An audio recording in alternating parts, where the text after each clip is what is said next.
Bonjour à tous, bon après-midi. Je m'appelle Philippe Méran-Berger, je suis directeur général délégué de EC.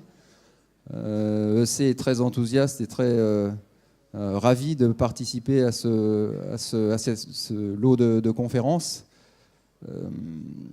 On est tout excité, presque autant que les crapauds fous, de pouvoir participer à ce qui pourrait devenir à terme le lancement d'un laboratoire de l'innovation.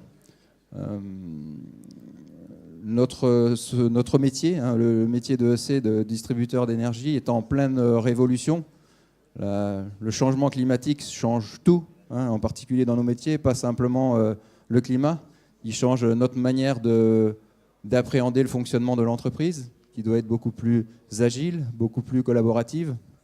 Notre manière de concevoir le fonctionnement de l'entreprise, de se déplacer dans l'entreprise, nos mobilités, notre relation avec le client, avec la décentralisation et la production de plus en plus verte d'énergie, les attentes de nos clients changent et on doit en permanence s'adapter à ce changement. Le monde de l'énergie de demain n'est pas encore défini et arrêté.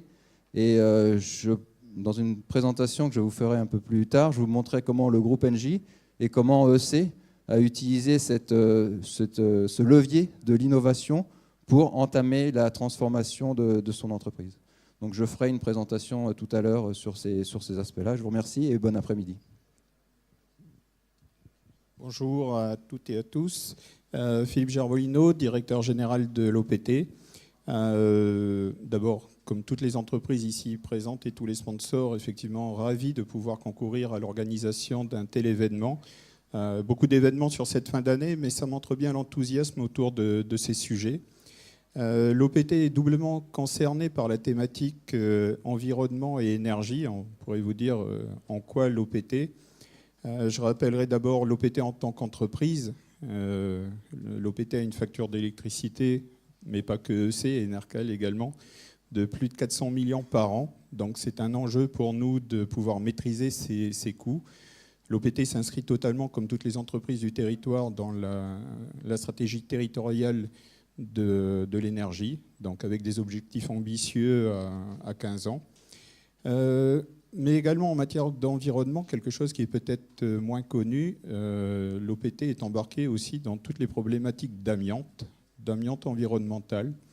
Nos sites sont de plus en plus isolés sur des points hauts, donc avec des problématiques d'accès, et bien sûr une obligation de nous mettre aux normes ou de moins de faire des audits sur toutes nos pistes d'accès. Donc c'est aujourd'hui quelque chose qui a été engagé, réalisé, et on est vraiment dans un état d'esprit aussi de partenariat, c'est-à-dire que ces obligations, eh bien, on les a mises en avant et les résultats de nos audits vont être reversés à la Nouvelle-Calédonie. On a plus de 400 sites mobiles installés, donc ça vous donne l'échantillonnage qu'il peut y avoir à ce niveau-là. Donc en tant qu'entreprise, mais également en tant qu'acteur du numérique et du digital, vous le verrez au travers des présentations qui vont être faites cet après-midi, les réponses à apporter sur ces enjeux environnementaux et énergétiques passent par des solutions digitales, numériques. Et c'est comment l'OPT, mais également tout l'écosystème du numérique, travaille à mettre au service de ces enjeux l'ensemble des solutions qui existent. Donc on est embarqué sur ces deux aspects et j'aurais tendance à dire qu'en tant qu'entreprise du territoire, une des plus importantes du territoire, on a une obligation sur ces enjeux, ce que l'on appelle en anglais le lead by example, et donc d'être précurseur et de faire partie de ceux avec EC, Enercal, CDE et d'autres qui ouvrent ces voies et qui permettent à l'écosystème calédonien de se développer autour de ces solutions. Je vais vous présenter quelques slides. Donc Didier Gojous, je suis responsable de la CDE et je voulais, puisque le thème de l'après-midi porte sur effectivement l'énergie et l'environnement, vous présenter notre vision en tant qu'acteur calédonien, acteur régional de l'environnement, comment on voit les problématiques d'environnement dans les îles du Pacifique, quels sont les challenges. D'une manière générale, le contexte naturel fait que les îles ont souvent des ressources en eau limitées. Vous connaissez très certainement le principe de la lentille d'eau qui reste stockée quand tout va bien sous les îles, surtout sur les îles basses, les îles coralliennes, et qui donc constitue une ressource limitée, alimentée uniquement par la pluie et avec des risques de pollution. Se rajoute à ça un contexte climatique qui est en perpétuel changement. Le phénomène que vous connaissez certainement de ENSO, El Niño South Oscillation, qui fait qu'il n'y a pas d'année moyenne de pluie, soit c'est des inondations, soit c'est une année de sécheresse en général dans le Pacifique. Et bien sûr les événements sismiques, la ceinture de feu, les points chauds, qui font qu'on est dans un contexte naturel a priori un peu hostile. Le résultat, c'est qu'aujourd'hui, et ça ce sont les chiffres donnés par la communauté du Pacifique Sud, seuls 52% des Océaniens ont accès à l'eau potable, seuls 31% ont accès à des installations d'assainissement, ce qui représente plus de 1 300 000 personnes qui finalement vont utiliser le milieu naturel pour faire leurs besoins. Par rapport aux objectifs de développement durable qui sont donnés par les instances internationales, l'objectif c'est de veiller à ce que tout le monde ait accès à l'eau et à l'assainissement d'ici 2030. On en est loin. On voit que si on vise la population de 12,8% d'Océaniens, on est à 5 millions en eau, on est à 3 millions en assainissement, et on voit que le rythme par rapport à l'augmentation passée doit augmenter très, très sérieusement pour atteindre cet objectif. Pourquoi ? Parce qu'il y a des challenges qui font que ce n'est pas si simple que ça. On l'a parlé, on y reviendra, mais effectivement, l'énergie est chère, puisqu'on dépend d'énergie principalement importée. L'eau est rare, on l'a vu, il y a des limites naturelles. Et on pourrait se dire qu'il y a de l'eau en abondance autour de nous, mais on retombe dans ce cas-là sur le problème de l'énergie pour le dessalement. Le manque de place, l'isolement, qui font que les infrastructures de traitement des déchets sont chères. Il y a bien sûr un enjeu en général de tourisme qui fait qu'à contrario, on doit viser un standard de qualité très élevé et la vulnérabilité de ces milieux à la pollution, les déchets ou les matières organiques. Ce que je voulais simplement, c'est dire que dans ce contexte-là, il y a des solutions. Je vous invite notamment à prendre connaissance des travaux qui ont été faits par le projet Intègre. L'objectif, c'est simplement de vous présenter ce projet très rapidement. C'est un projet qui a porté sur plusieurs îles, notamment la Nouvelle-Calédonie, la Polynésie française, Wallis et Futuna, dans lequel plusieurs projets d'eau et de déchets ont été réalisés. C'est un projet développé par la communauté du Pacifique avec un financement européen. Un exemple de ces projets, c'est par exemple la récupération d'eau de pluie sur Wallis. Il y a aussi d'autres projets qui ont été faits par la communauté européenne. Je trouve que celui-là est particulièrement astucieux pour les petites collectivités. Il s'agit d'utiliser le rayonnement solaire pour désinfecter l'eau dans des bouteilles plastiques. Le principe étant simplement de mettre de l'eau dans une bouteille en plastique qui reste au soleil pendant un certain temps, et ce qui permet d'éliminer les bactéries. Si on vient sur la situation en Nouvelle-Calédonie, la CDE intervient donc principalement sur la partie sud et la partie nord à travers Aquanor en Nouvelle-Calédonie. Là, on voit que les solutions en général existent, mais on est soumis à de nombreux captages. Je ne sais pas si vous voyez sur la carte, mais ces captages se situent en amont dans la chaîne, ce qui veut dire qu'ils sont sur des bassins versants très restreints.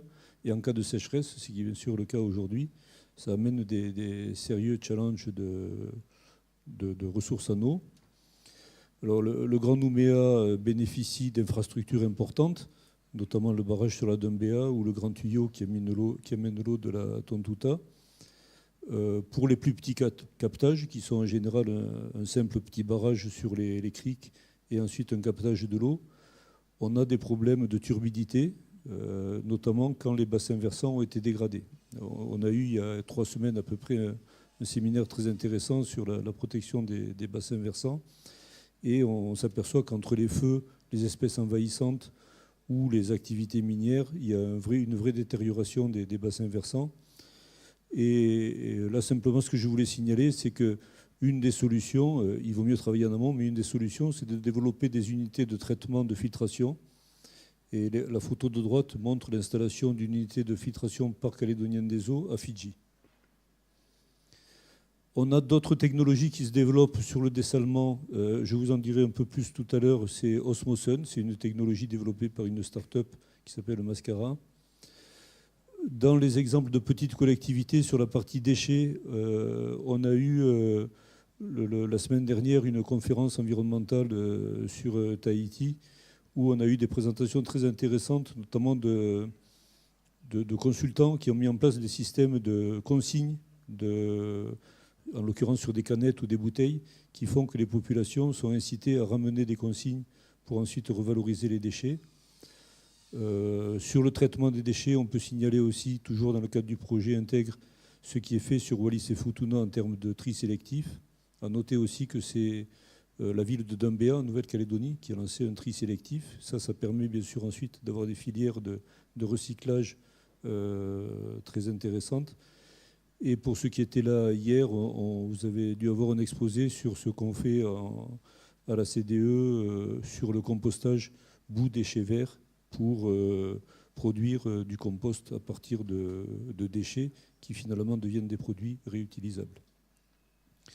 La réutilisation des composts pouvant porter sur les pépinières, la sylviculture, mais aussi la restitution de sols dégradés.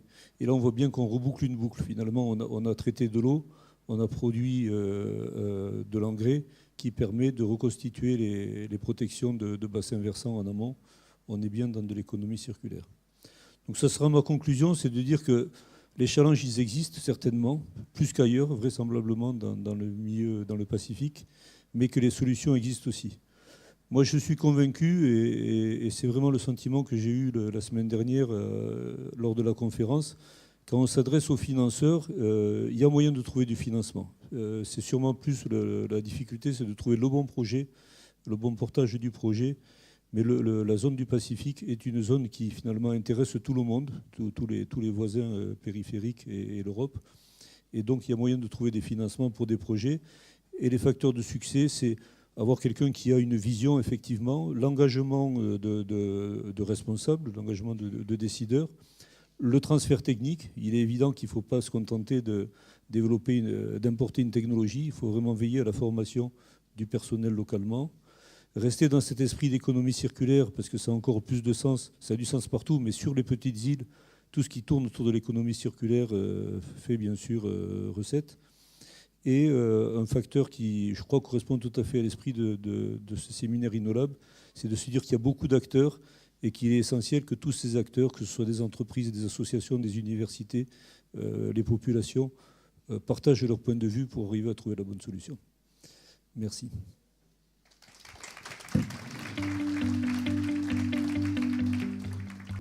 Merci. On va poursuivre avec un TEDx de notre intervenant qui n'a pas pu être présent aujourd'hui, depuis 3 jours. Donc c'est Lajit Toribao, qui est un ancien animateur stratégique de Greenpeace sur la région Asie-Pacifique. Il l'a également été sur la région Afrique. Il est aujourd'hui consultant environnemental indépendant. Et il prône un message qui est, selon nous, l'équipe organisatrice, assez puissant. Et donc voilà, c'était quelque chose qu'on voulait vous faire partager malgré son absence. Ça sera traduit en direct par Karen Sebélis. Donc voilà, tout sera en français.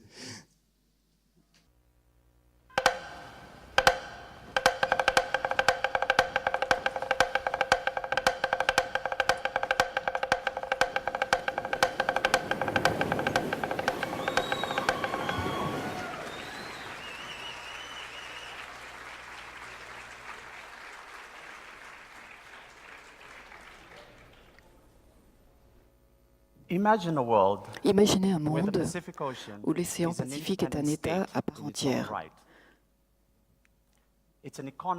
une économie autonome, un océan naturel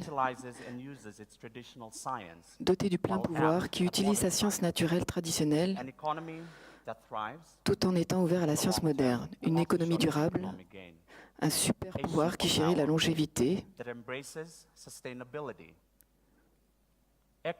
l'équité, en positionnant son peuple en premier, un champion pour la mise en œuvre des valeurs culturelles et traditionnelles, un défenseur des droits de l'homme,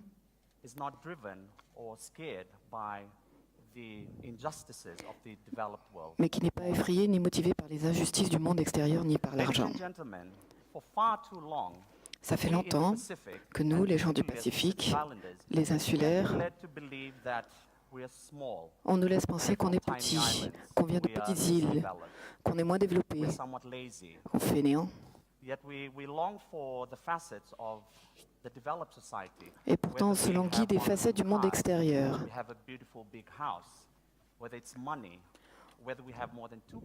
Si on veut une ou deux cartes de crédit, une belle maison, des voitures, comment sommes-nous devenus si obsédés avec cette idée? Nous, les insulaires, pourquoi sommes-nous obsédés par des idées de possession matérielle? Où est-ce que ça a dérapé? Et pourtant, quand je regarde le monde de l'autre côté, ils sont de l'autre côté. Ils cherchent des choses plus simples, une vie plus simple. Ils viennent pour nos plages de sable blanc, notre sourire exotique, pour nos mets frais et les fruits saisonniers. Le changement économique et social est un plein retour arrière. Le monde développé a atteint un point où il se languisse de ce que l'on a dans le monde en plein développement. Certains diront que c'est sûrement à cause des injustices ou le changement climatique qui nous guette tous, où la société se voit forcée de regarder son histoire pour voir où elle a fait une erreur. Certains diront qu'on a poussé notre environnement dans ses limites, nos forêts, nos climats, et notre riche biodiversité. Et quelques sceptiques diront que c'est la faute à ces grands pontes, l'élite du pétrole, du gouvernement, qui continuent de diriger le monde et de nous mener dans le mauvais chemin. Et peut-être que toutes ces raisons rationnelles sont justes, mais il y a une chose dont je suis sûr,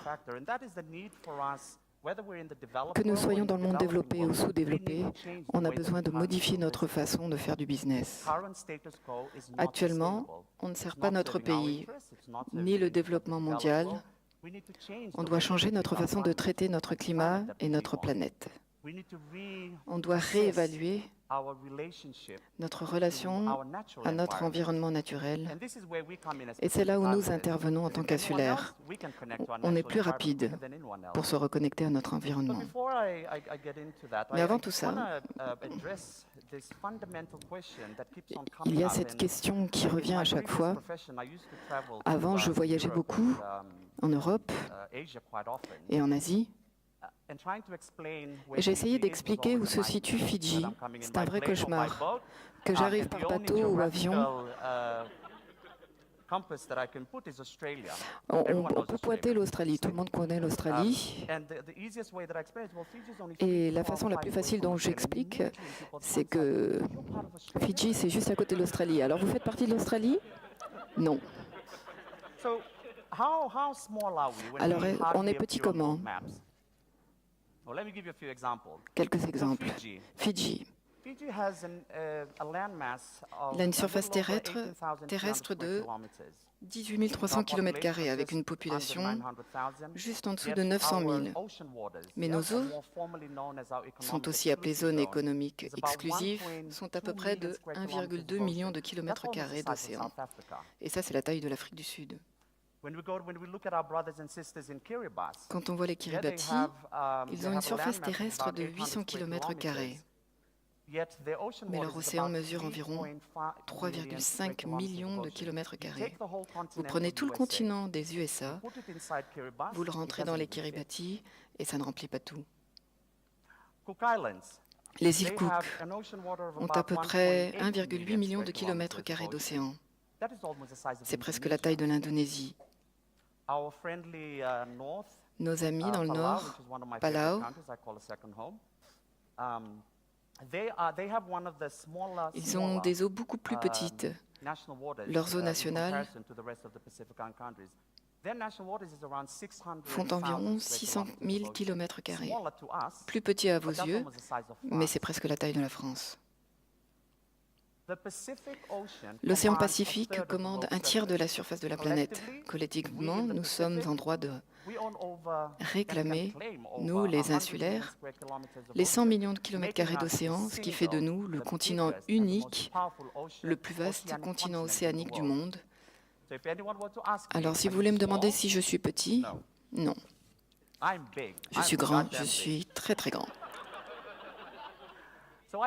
Alors je suggère qu'on débute par le changement de notre discours. Nous sommes des petites îles qui sommes de grands États océaniques. Est-ce que vous êtes convaincus? Super. Allez, on parle affaires. Nos océans sont notre unique atout, mais ils se détériorent et ils perdent de la valeur. Voyons le secteur de la pêche au thon. Plus de la moitié de la production mondiale vient d'ici. L'océan Indien, l'Atlantique et l'Est du Pacifique ont complètement exploité leurs ressources. Il ne reste plus que l'océan Pacifique pour les pêcheries, c'est pourquoi vous voyez beaucoup de bateaux de pêche à Suva. Il y a eu un grand mouvement massif de bateaux de pêche qui sont arrivés de par le monde pour exploiter nos ressources de thon. Cette industrie rapporte à peu près 5 à 7 billions de dollars par an. Une majorité de la pêche est effectuée par nos autorités et pêcheries, mais le traitement est effectué ailleurs. Donc, non seulement ils viennent dans nos eaux, pêchent le thon, mais ils repartent avec. Et c'est difficile de rendre compte des méthodes de pêche employées, en plus du fait qu'ils se font du profit avec. Alors où est la justice là-dedans? Si on se penche sur le secteur des minerais en eau profonde, notre fond marin est un des plus parfaits, encore sous-exploité. Nous avons encore beaucoup à apprendre et actuellement dans le Pacifique, notre approche est en train, on essaye d'en savoir plus sur la richesse des minerais qui tapissent les fonds marins et une fois ceci réalisé par nos partenaires étrangers. On a des pays comme Fidji, Tonga, les îles Solomon, qui ont des permis d'exploration pour comprendre et surtout pour évaluer la richesse de nos fonds marins qui nous appartiennent.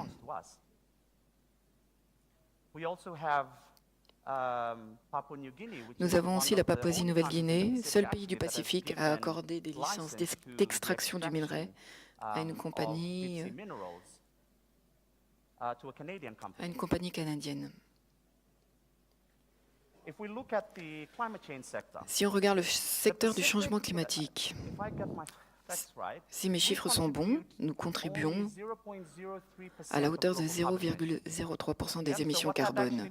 Ça veut dire que si on arrête toutes les activités nocives, ce n'est qu'une éraflure sur le climat.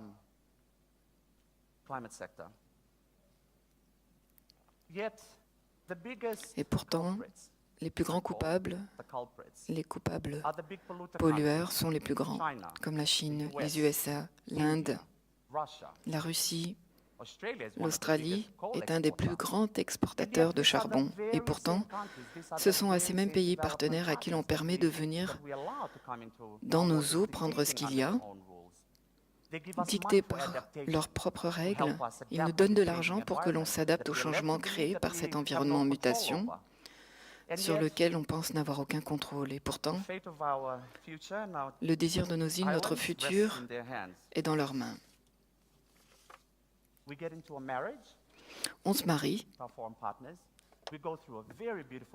on va à une super belle lune de miel, elle coûte très cher, et puis il y a tromperie.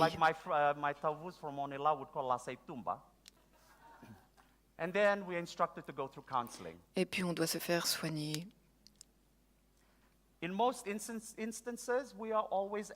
Dans la plupart des cas, on est du côté des perdants. On s'en sort sans avoir obtenu quelque chose. Et c'est en partie du fait que l'on se sous-estime. On sous-estime notre valeur et on ne se remet pas en question. Surtout le fait de ne pas être petit et de ne pas être dépendant de vos ressources. On fait le poids, c'est vous qui dépendez de nos ressources. Alors voici ma grande idée. Je ne fais que commencer. Voici ma grande idée. L'océan Pacifique doit être un État autonome, gouverné et géré par des gens du Pacifique à leur manière, à leur vitesse et sous leurs règlements.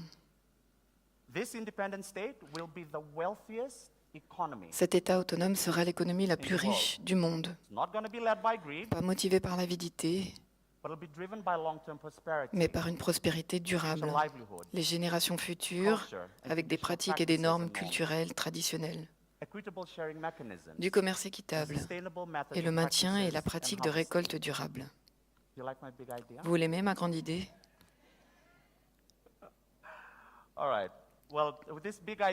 Avec cette grande idée, il faut avoir les moyens et la stratégie pour la mettre en pratique. Et oui, nous les avons, ces atouts, pour ce faire, et la marchandise pour négocier, le capital économique et politique pour nous donner du poids au sein de la communauté internationale.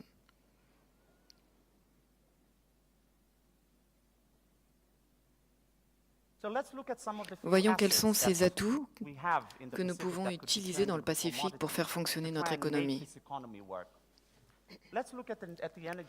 Voyons le secteur de l'énergie, un des plus gros débats actuels et récurrents, surtout concernant l'environnement.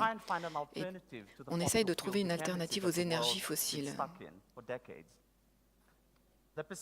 Le Pacifique est bien placé pour cela. Nous avons de l'eau, du vent, de la terre, plus une source de soleil illimitée. Que demander d'autre?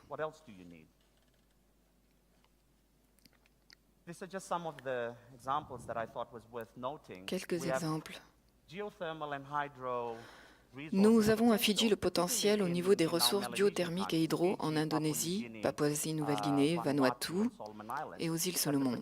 Ils ont le potentiel pour faire fonctionner nos projets.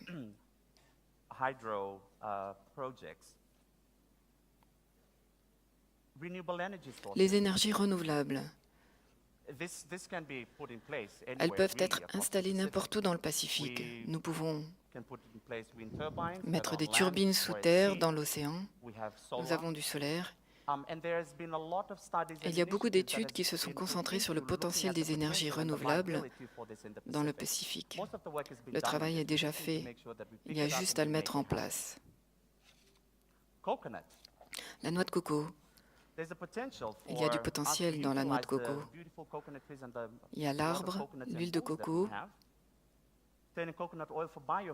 pour le carburant bio, et ceci peut être d'intérêt pour les îles coralliennes et les atolls. Le secteur du gaz et du carburant, ce n'est pas une industrie nouvelle pour nous. Dans les années 70, quand l'exploration a débuté dans le Pacifique, ce n'est pas un secteur dans lequel nous sommes novices. Je veux souligner deux exemples spécifiques pour ramener le message à la maison sur le potentiel de ceci, mais aussi l'importance de diriger cela proprement.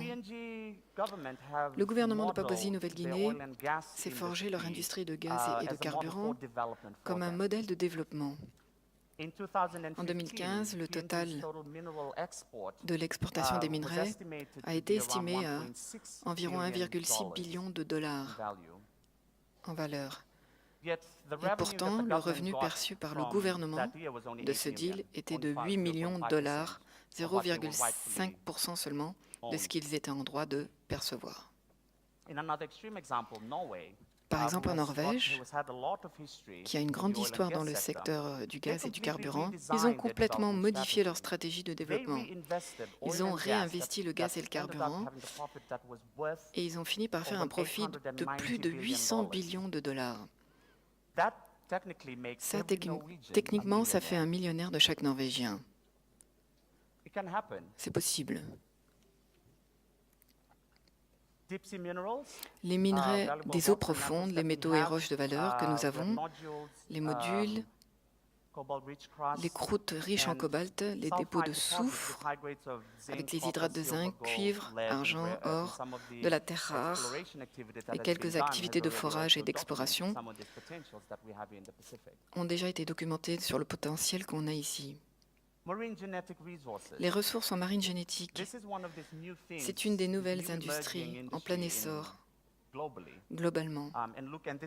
Et c'est aussi dans nos fonds marins que cet engouement a émergé dans le Pacifique pour accéder à ceci.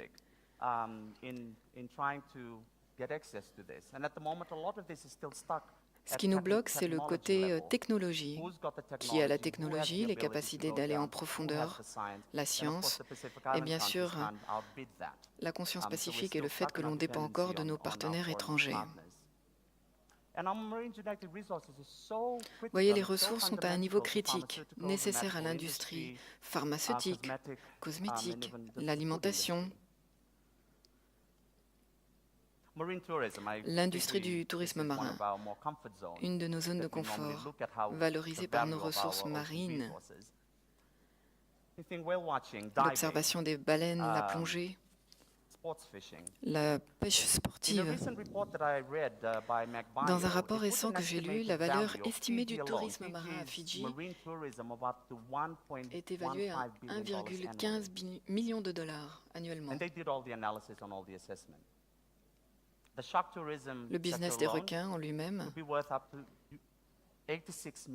peut valoir jusqu'à 6 à 8 millions de dollars. Je pense qu'on a tous vu l'engouement pour l'observation des baleines. Ceci est un modèle d'activité imité dans la région jusqu'à Palau. Un des rapports signale une seule baleine à bosse, qui revient une fois par an à Tonga, peut générer un bénéfice jusqu'à 1 million de dollars US. On a aussi d'autres baleines qui passent par ici. Dans d'autres rapports que j'ai vus, il y a l'observation des dauphins et baleines qui, en l'espace de 6 ans, est passé de valeur de 500 000 à 7,5 millions de dollars US. Et les touristes qui dépensent beaucoup de temps et d'argent à ces activités, ils lâchent environ 21 millions de dollars par an dans ce secteur. Alors, même si on est déjà dedans, le tourisme marin a un grand potentiel. Les câbles de télécommunication et les voies d'expédition par bateau. La moitié des bateaux de commerce du monde traversent les eaux du Pacifique. Ce qui fait de notre espace un terrain de négociation plutôt important.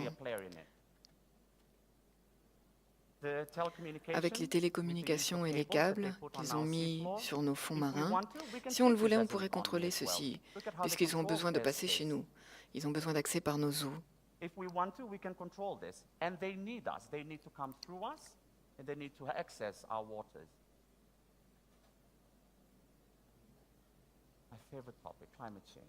Mon sujet favori, le changement climatique. En tant qu'économie, en ce moment, on attend après le monde développé pour qu'ils changent leur mentalité, leur modèle de business, qu'ils nous délivrent de cette situation à risque qui nous guette, les dangers résultant de ces changements climatiques. Mais si on retourne la situation, si on prend le contrôle du secteur, notre rôle dans le Pacifique peut être en tant qu'océan Pacifique, peut être celui de rédempteur de leurs péchés.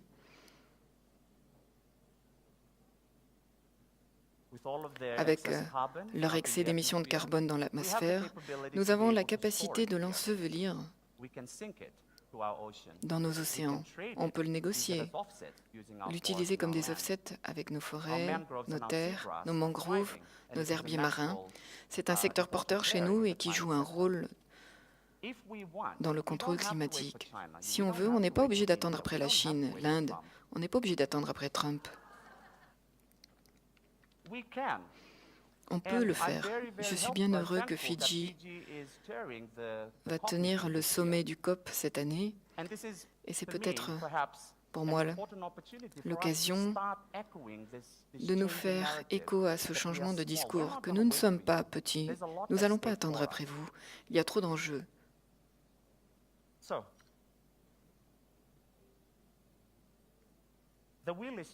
La roue tourne, qu'on le veuille ou non, mais on peut la faire tourner plus vite. Nous ne devrions plus être dépendants et accepter que l'on nous dise ce qu'il faut faire, juste parce qu'ils ont les ressources technologiques et les consultants chaque fois qu'il y a un problème. Posons notre pied par terre et changeons la donne pour décider de ce qui nous arrive. Est-ce que c'est possible? Merci, je vous laisse avec cette pensée.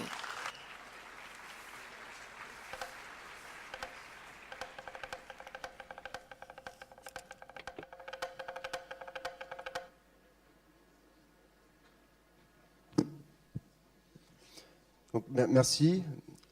Juste pour faire un point, et le message que voulait adresser Ladji lors de la conférence, c'était que, comme il l'a dit, aujourd'hui, ce qui bloque peut-être les États insulaires du Pacifique à s'engager eux-mêmes, c'est l'absence ou le non-contrôle de la technologie.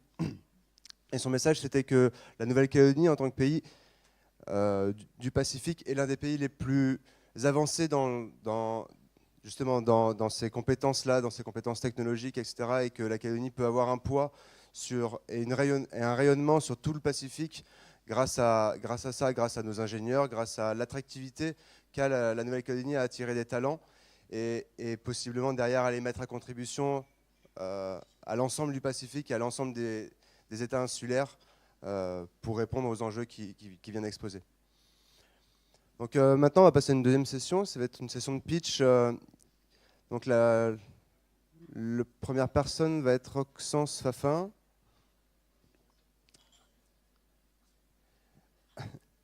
qui va présenter donc l'apport du numérique par rapport à ces enjeux, donc sur la démarche IoT.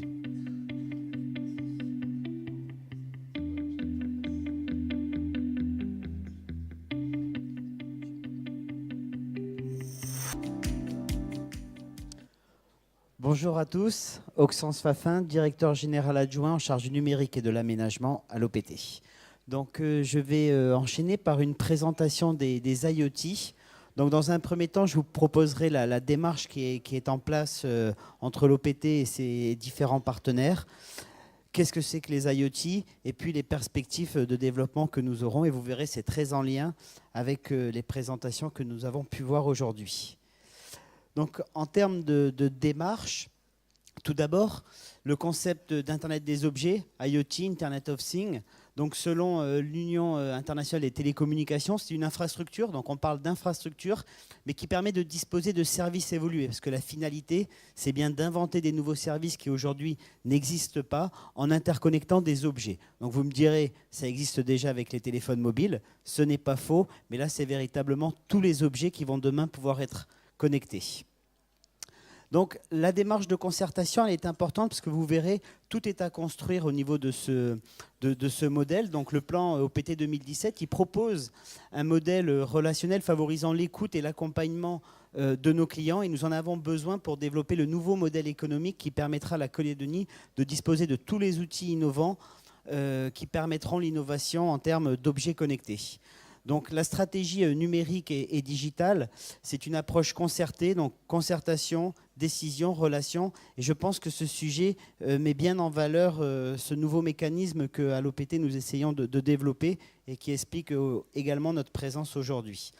Si on regarde les IoT, donc d'un point de vue mondial, le marché, on parle déjà de 8 milliards d'objets connectés. Alors ce sont beaucoup d'études. Aujourd'hui, on a beaucoup d'études. On n'a pas encore la killer application qui fait que ça décolle réellement. Mais on a quand même énormément d'objets qui sont connectés. 8 milliards, c'est quasiment également le nombre de téléphones aujourd'hui qui sont connectés. Tout cela reste des projections. On estime, ce sont des estimations, mais ça dépendra également de ce que l'on en fera et qu'est-ce que les objets apporteront demain au quotidien de chacun. À 120 milliards les objets connectés en 2025. 120 milliards, ça veut dire qu'il faut réinventer des réseaux, il faut réinventer des modèles techniques, mais surtout économiques. On parle aussi de segments, des objets qui sont connectés, les wearables, donc les montres, les objets qu'on va retrouver à la maison. On a des réseaux qui sont en train de se développer, des nouveaux réseaux. Donc là, on cite le MPWA, qui est un concurrent au GSM. Et puis nous sommes surtout en concertation avec nos partenaires. On a surtout regardé la demande locale. Donc la demande locale, vous aurez tout à l'heure d'ailleurs une présentation de la CDE. On a la consommation d'énergie, les compteurs connectés. La finalité, si on parle du service, c'est bien de réduire les consommations, mieux les contrôler, éviter les fuites, avoir un suivi quasiment temps réel de sa consommation électrique eau. Pour les collectivités, les applications sont nombreuses. On parle évidemment de la circulation, gestion de places de parking. On verra également la gestion des déchets. Vous l'avez peut-être remarqué, la ville de Nouméa commence à équiper des puces, les bennes à ordures. Tout ça permet d'avoir des données en poids, en collecte. Derrière, c'est de l'optimisation. Donc l'industrie également cherche à optimiser. Donc on retrouvera des logiques de la logistique et de la maintenance. Donc, si on les affiche comme ça, en termes d'électricité, on va parler de connecteurs connectés, on va parler de smart grid, donc des objets dans le mobilier urbain qui sont de plus en plus intelligents, par exemple de l'éclairage qui va adapter la luminosité en fonction de la présence ou non de personnes autour. La gestion de la production décentralisée, c'est-à-dire de ne plus avoir uniquement des grosses usines qui produisent, mais avoir des petites usines qui sont réparties et, on l'espère, des usines d'énergie renouvelable, typiquement des panneaux solaires. Au niveau de l'eau, on aura une présentation tout à l'heure, mais évidemment, ce sont des compteurs qui sont connectés, du pilotage de réseau, puis ça marche aussi pour l'électricité, de la consommation responsable, que chacun puisse suivre sa consommation, que ce soit le grand public, mais également les entreprises. Dans le transport, signalisation, information aux voyageurs, gestion des places de parking, etc. Dans l'industrie, maintenance, gestion des incidents en circuit court, optimisation de la dépense en énergie. Donc les services se multiplient, il y a tout à faire, il y a tout à imaginer, et c'est l'outil, les Internet des objets, c'est vraiment l'outil au service de tout ce qu'on peut faire. Un petit slide pour vous expliquer la technologie, parce que ça reste un petit peu confusant. On a plusieurs types de réseaux aujourd'hui qui sont possibles. On a les réseaux à très courte portée, donc typiquement celui qu'on connaît le mieux, c'est le Bluetooth. Donc on est vraiment sur un objet qu'on va avoir typiquement dans une maison ou un autoradio dans une voiture. Donc on est sur de la très faible distance et généralement c'est 1 pour 1. Aujourd'hui, on regardera plus le LPWA, qui est là donc la technologie de l'Internet des objets. Technologie qui a été conçue pour avoir de la faible consommation. L'idée, c'est que l'objet, on n'est pas à le recharger tous les jours, sauf cas exceptionnel. Mais typiquement, si on va équiper un conteneur d'une puce, il faut qu'il soit autonome pendant plusieurs années. Et donc, ce sont des réseaux qui vont émettre des signaux périodiquement, avec des signaux très faibles, pour garantir une consommation extrêmement faible. Donc c'est véritablement là où est l'innovation dans ce type de réseau. Donc faible coût, évidemment, si on parle d'une puce sur un conteneur et qu'on a des millions de conteneurs, il faut avoir des coûts qui soient très très très très bas. et une implémentation qui est simple. Donc, contrairement à un téléphone mobile, on va avoir une carte SIM qui va avoir énormément d'informations à l'intérieur, d'authentification. Sur les nouveaux réseaux, LoRa, donc après, on peut avoir des débats sur la sécurité, mais il y a très peu de choses au niveau de l'objet. Des débits relativement faibles. Ils seront plus tard symétriques, mais aujourd'hui, on est plutôt sur l'objet vers le serveur. Donc, on n'est que dans un seul sens. Donc, ça peut aussi avoir des pénalités, avoir des contraintes.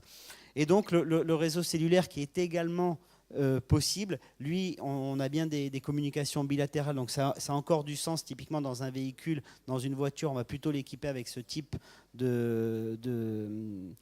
d'émetteurs. Donc là, on a des couvertures qui sont existantes, des débits qui sont performants. Si on parle de la 4G, aujourd'hui, vous avez plusieurs dizaines de mégas, alors que sur du LoRa, on parle de kilobits. On revient au monde du RTC avec les petits modems qui faisaient des petits bruits. Donc voilà un petit peu les différentes technologies. Et celle qui est portée aujourd'hui dans les expérimentations que l'on fait, c'est le LoRa. C'est une alliance, donc on est plutôt dans un monde ouvert avec des équipementiers qui vont proposer des antennes, d'autres qui vont proposer des objets connectés.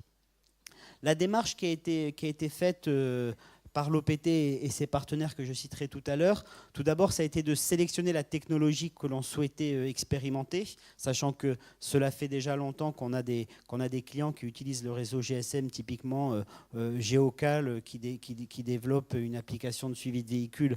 On peut parler d'Internet des objets, mais on est sur un autre type de réseau. Le réseau LoRa, donc c'est basse consommation, et on avait une demande de partenaires locaux et donc des opportunités de faire ce qu'on appelle des POC, donc des expérimentations.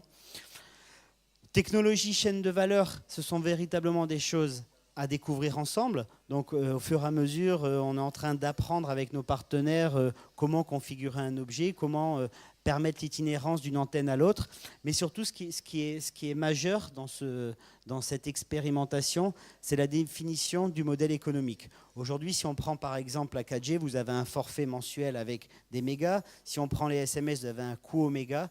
L'Internet des objets, on est plutôt sur un modèle où la communication elle va être non facturé, et c'est plutôt l'objet qui va avoir un abonnement. Donc on est en train de regarder comment on peut créer les conditions de réussite pour que demain, on puisse massivement développer ce type de service sans avoir une contrainte forte sur des coûts qui seraient variables en fonction des communications, sachant qu'on part du postulat que l'objet connecté type LoRa envoie très peu d'informations. Ce sont quelques bits qu'il va envoyer pour signaler rouge, vert, orange, j'ai envie de dire, ou un index si on parle de compteur. Donc ça reste des données très faibles à envoyer, contrairement à un réseau 4G où on va regarder une vidéo. Évidemment, on n'est pas du tout sur le même concept. Au niveau du positionnement de l'OPT, vous le savez, je ne vous l'apprends pas, et on l'a indiqué tout à l'heure, l'OPT déploie les infrastructures en Nouvelle-Calédonie. Donc il était important pour nous, dans ce nouveau réseau à déployer, d'avoir une place majeure au niveau du déploiement des infrastructures. En termes de services, on souhaite faire bénéficier de ce réseau-là, de ces services-là, les entreprises locales en Nouvelle-Calédonie. Donc on a des clients derrière, mais on a aussi des entreprises qui sont tout à fait capables de développer des applications pour des bénéficiaires et pourquoi pas demain les exporter. Et c'est véritablement le modèle qu'on essaye de favoriser, des services qui soient conçus en Nouvelle-Calédonie pour des clients en Nouvelle-Calédonie en s'appuyant sur des infrastructures de l'OPT. Et l'OPT, au cœur de ce dispositif-là, on parle d'antenne, mais on parle également de base de données, on parle également de concentration de la donnée. On a également un rôle. Il y a plusieurs data centers en Nouvelle-Calédonie qui pourront, dans le temps, stocker la donnée, la valoriser, ce qui évite à un client de devoir lui-même conserver typiquement ses index pendant plusieurs années, puisqu'après, on le sait, on parlera d'open data en fin de présentation. Ce sont aussi des données riches qui nous permettront de pouvoir valoriser une expérience de ces différents objets qui sont connectés. En termes de projet, on a évidemment constitué une équipe projet avec plusieurs arcs. Le besoin de déployer des offres, déployer les réseaux et intégrer les réseaux. Donc ça, c'est ce qui est en cours actuellement. en cours avec nos partenaires. Donc là, je vais faire plutôt un focus sur les partenaires. Alors, on peut en inviter d'autres, évidemment. Hein. Tout le monde est le bienvenu dès lors qu'on a un projet.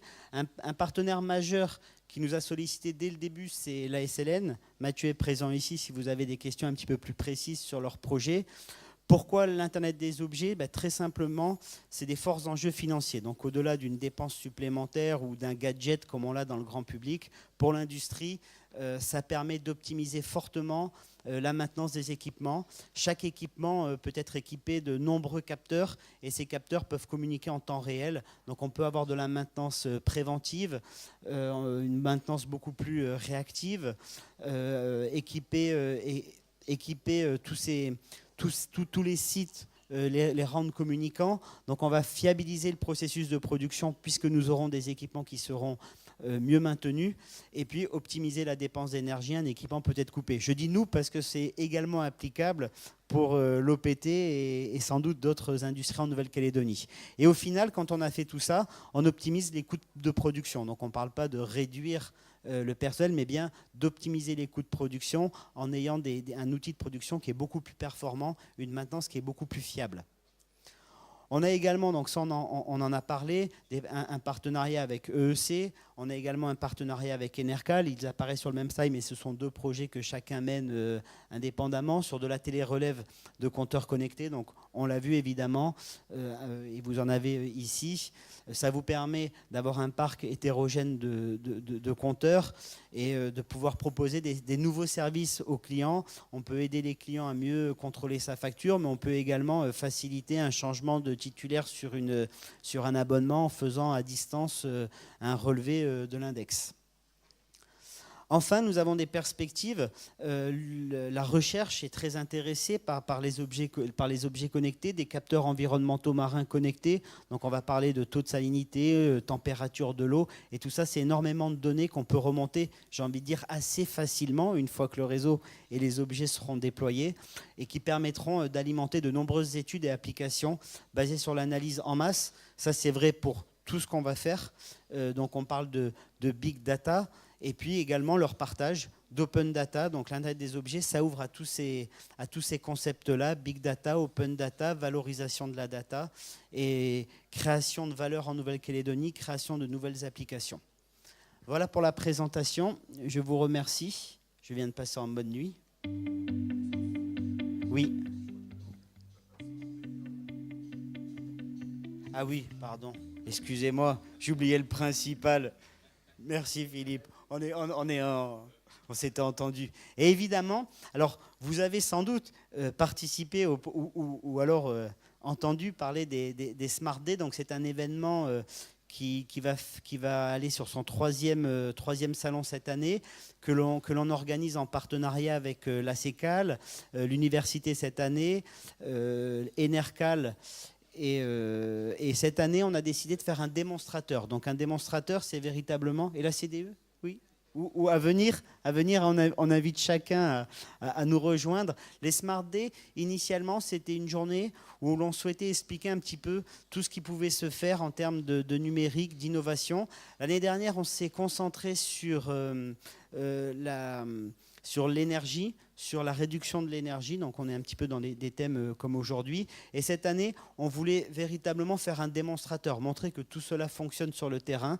Donc on a sélectionné une zone sur Dumbéa et on a connecté une centaine de foyers avec des connecteurs communicants, électricité, eau, des accès Internet avec de la fibre optique. Et bien évidemment, on aurait pu parler de fibre optique, mais... un autre jour, et derrière une approche sociologique des usages. Donc il suffit pas, l'objectif n'est pas uniquement d'apporter de la technologie, mais regarder comment les usages évoluent quand on développe ce type d'outils, et puis permettre le développement des nouveaux services. Donc tout cela est en cours de déploiement, et nous souhaitons faire une restitution. La démonstration durera beaucoup plus longtemps, mais un premier retour d'expérience le 1er décembre 2017. Vous êtes tous conviés. Et je vous remercie parce que cette fois-ci, c'était bien le mot de la fin. Je vous remercie. Très bon après-midi. Au revoir.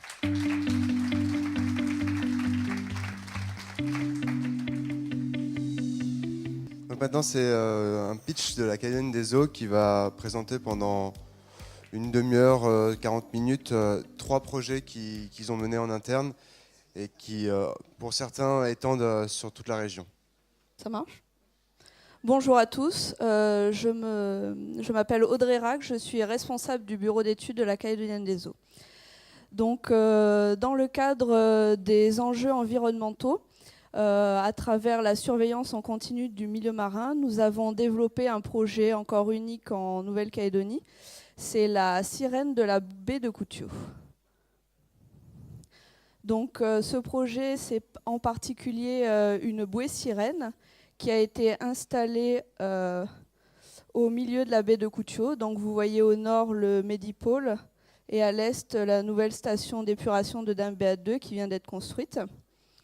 Donc, cette station d'épuration a un émissaire en mer qui est implanté, où la bouée sirène est implantée juste en extrémité de l'émissaire. Donc il y a un rejet d'eau douce épurée. Donc cette bouée sirène implantée à l'extrémité de l'émissaire est composée d'un flotteur, d'un certain nombre de capteurs qui sont immergés et ainsi qu'une antenne pour transmettre les données brutes. Donc pourquoi implanter une bouée sirène dans la baie de Koutiou ? Donc l'intérêt, c'était de mesurer 5 paramètres qualité en continu, de suivre les évolutions de la baie et bien sûr de permettre une comparaison des données avec le point zéro, c'est-à-dire avant la mise en service de la station d'épuration.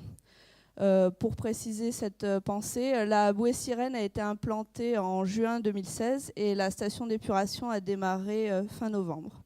Donc nous avons pu enregistrer les données avant son démarrage. Donc les paramètres qui ont été mesurés sont au nombre de 6, l'oxygène, la chlorophylle, le pH, la turbidité, la conductivité, la température. Donc tous ces paramètres, ce petit concentré de technologie, donc c'est une mesure toutes les 15 minutes pour chaque paramètre, soit 96 données par jour par paramètre. Donc la chaîne de suivi, donc l'antenne de la bouée sirène dans la baie envoie des informations directement à une plateforme qui nous alerte en cas d'anomalie ou de maintenance préventive. Donc nous nous sommes fait aider par notre prestataire Rivage Protect du groupe Suez, parce que bien sûr c'était une première pour nous aussi, dans la validation des données et dans les réalisations de rapports de synthèse. Donc l'ensemble de ces données validées sont accessibles via un site internet et donc l'ensemble de nos partenaires ont accès à cette interface web et donc peut suivre l'évolution des paramètres dans la baie.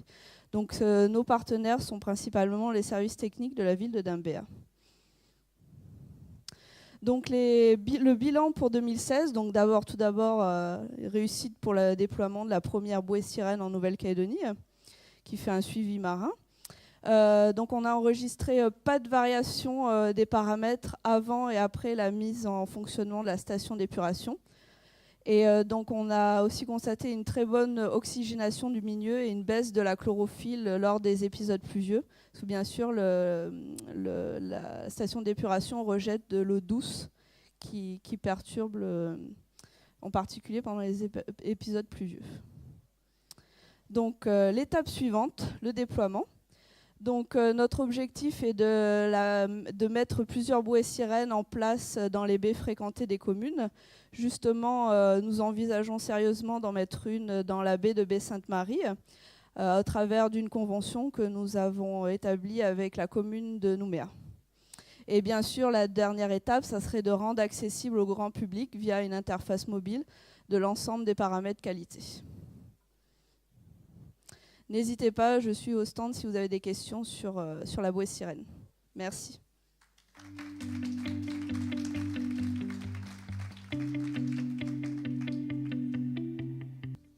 Bonjour, donc, je suis Mathieu Mardelaine, chargé de mission à la Calédonienne des Eaux. Je vais vous parler de la télérelève qui permet une gestion smart de la consommation en eau potable. Donc, pour agrémenter un peu ce que disait notre confrère de l'OPT. Donc, Tout d'abord, qu'est-ce que la télérelève? La télérelève, ça permet de relever plusieurs fois par jour l'index d'un compteur sans embêter le client. Donc, comment procédons-nous? En mettant un émetteur sur un compteur qui recueillera la donnée et la transmettra toutes les 6 heures à un concentrateur via le réseau radio en 169 MHz.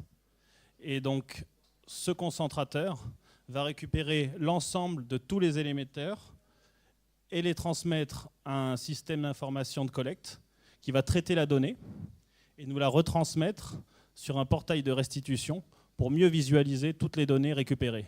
Avec cela, on aura toutes les informations du compteur, de l'émetteur, du client et toute sa consommation récupérée. Donc avec les consommations journalières, mensuelles, annuelles, les fuites, les surconsommations d'eau et les retours d'eau dans le réseau. On vous en reparlera un peu plus tard. Donc, maintenant qu'on a vu comment ça se passe, cette technique proposée par Suez est une technique performante et surtout une solution pérenne. Suez est leader en Europe depuis plus de 10 ans avec cette technique et 3 millions de compteurs d'eau sont télérelevés dans 500 villes, dont 1,6 million en France et 1 million en Espagne. De plus, en mars, Suez, GRDF et Sagemcom ont fondé l'alliance WISE pour créer un écosystème autour de l'IoT spécialement défini pour les acteurs industriels et les services publics. Et cela, grâce à cela, GRDF a pu remporter un appel d'offres cette année pour poser 11 millions de compteurs télérelevés de gaz pour une mise en place jusqu'en 2022. Donc pourquoi la fréquence 169 MHz? Puisque c'est une fréquence réservée pour la télérelève et permet une propagation assez accrue. Nous avons fait des tests en Nouvelle-Calédonie en posant un émetteur sur un compteur de l'université de Nouville. Un récepteur a réussi à récupérer la trame, donc le signal, à Païta, donc à plus de 13 km. En métropole, Suez a posé une antenne réceptrice au niveau de la Défense et des signaux ont été récupérés à plus de 50 km. Donc grâce à cela, on peut réduire le nombre d'antennes, avoir une meilleure redondance et éviter les répétiteurs, ce qui permet d'éviter de trop faire de réparation et d'entretien.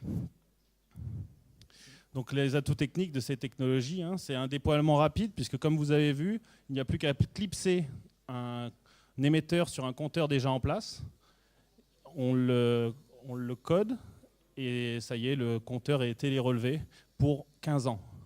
La durée de vie d'un émetteur est de 15 ans. Une richesse des données, car avec 4 relevés par jour, on peut avoir de nombreuses données que vous verrez un peu plus tard avec ma collègue. Et une solution cryptée qui permet une sécurisation de la donnée. Donc l'impact des ondes radio, donc comme je vous ai dit, c'est du 169 MHz.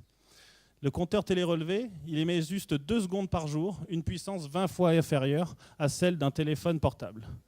Donc ça fait 10 ans que Suez utilise cette technologie. La NFR, l'Agence nationale des fréquences, est déjà rapprochée de ce système et a validé comme quoi ce système n'est sans problème pour la santé humaine. Donc c'est l'antenne qui émet seulement 2 secondes par jour, qui envoie au concentrateur, et le concentrateur qui est là et qui envoie au SI, lui émet par le réseau téléphonique seulement pendant quelques secondes. Donc maintenant qu'on a vu comment ça se mettait en place, ma collègue Amandine va vous présenter les services que cela permet de faire aux clients et aux exploitants. Bonjour, Amandine, chargée d'études de la Calédonienne des Eaux. Donc, là, on a pu voir que la technologie de Suez était une technologie pérenne, mais avec une volonté perpétuelle d'innovation et de proposer de nouveaux services aussi aux clients et aux administrés. Donc, en Nouvelle-Calédonie, on a fait plusieurs phases pilotes, donc au niveau de la commune du Mont-d'Or, la commune de Païta, de Nouméa et de Koumak, avec la pose d'une centaine de compteurs télérelevés. Et là, dès la semaine prochaine, on installe une centaine aussi à Dembéa dans le cadre des Smart Day et de l'hackathon en collaboration avec Enercal, avec l'OPT, la CECAL et la ville de Dembéa. Donc, suite à cette phase terrain, il y a eu la nécessité de traiter les données et de gérer notre parc de compteurs télérelevés. On a donc développé des outils de gestion, notamment via la cartographie. Donc là, comme vous pouvez voir, on a des cartographies pour localiser nos compteurs télérelevés, donc sur le Mont d'Or, Nouméa et Païta. De cette cartographie-là, donc c'est vraiment les quatre relevés par jour qu'on arrive à voir sur cette cartographie. On peut y ajouter des filtres qui nous permettent de voir les réparations à effectuer, les fraudes sur les compteurs, de détecter les fuites. Donc là, c'est un exemple de cartographie de détection de fuites. Donc pareil sur le Mont d'Or, sur Nouméa et sur Païta, ce sont les fuites qu'on a détectées. Si on clique sur l'un des repères, on a toutes les informations du client et du branchement afin d'identifier facilement la fuite et de pouvoir intervenir sur le terrain. Nos agents reçoivent directement sur leur tablette les interventions à effectuer. Donc, et là, pareil, sur leur tablette, ils auront aussi les informations sur le client, sur l'adresse, sur le branchement et la réparation ou la tâche à effectuer. Donc ça nous permet vraiment d'être plus réactifs. Et voilà. Donc après, on fait aussi des services aux clients, bien évidemment, grâce à ce système. Donc les services, ça va être surtout les alertes fuites. Donc aujourd'hui, on peut détecter tout immédiatement si le compteur a une fuite.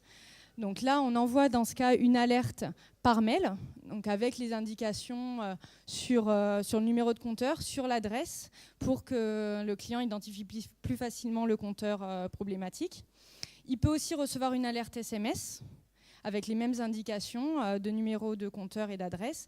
Et s'il ne possède pas de mail ou de téléphone portable, il peut recevoir l'alerte par courrier.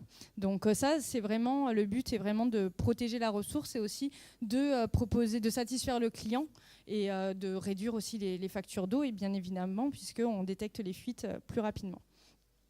Après, il y a des outils de maîtrise de la consommation. Donc ces outils seront disponibles sur notre agence en ligne, sur le site internet de la Calédonienne des Eaux. L'usager va pouvoir avoir accès à son index, il va pouvoir avoir accès à sa consommation mensuelle, sa consommation quotidienne. Il pourra avoir des bilans de consommation.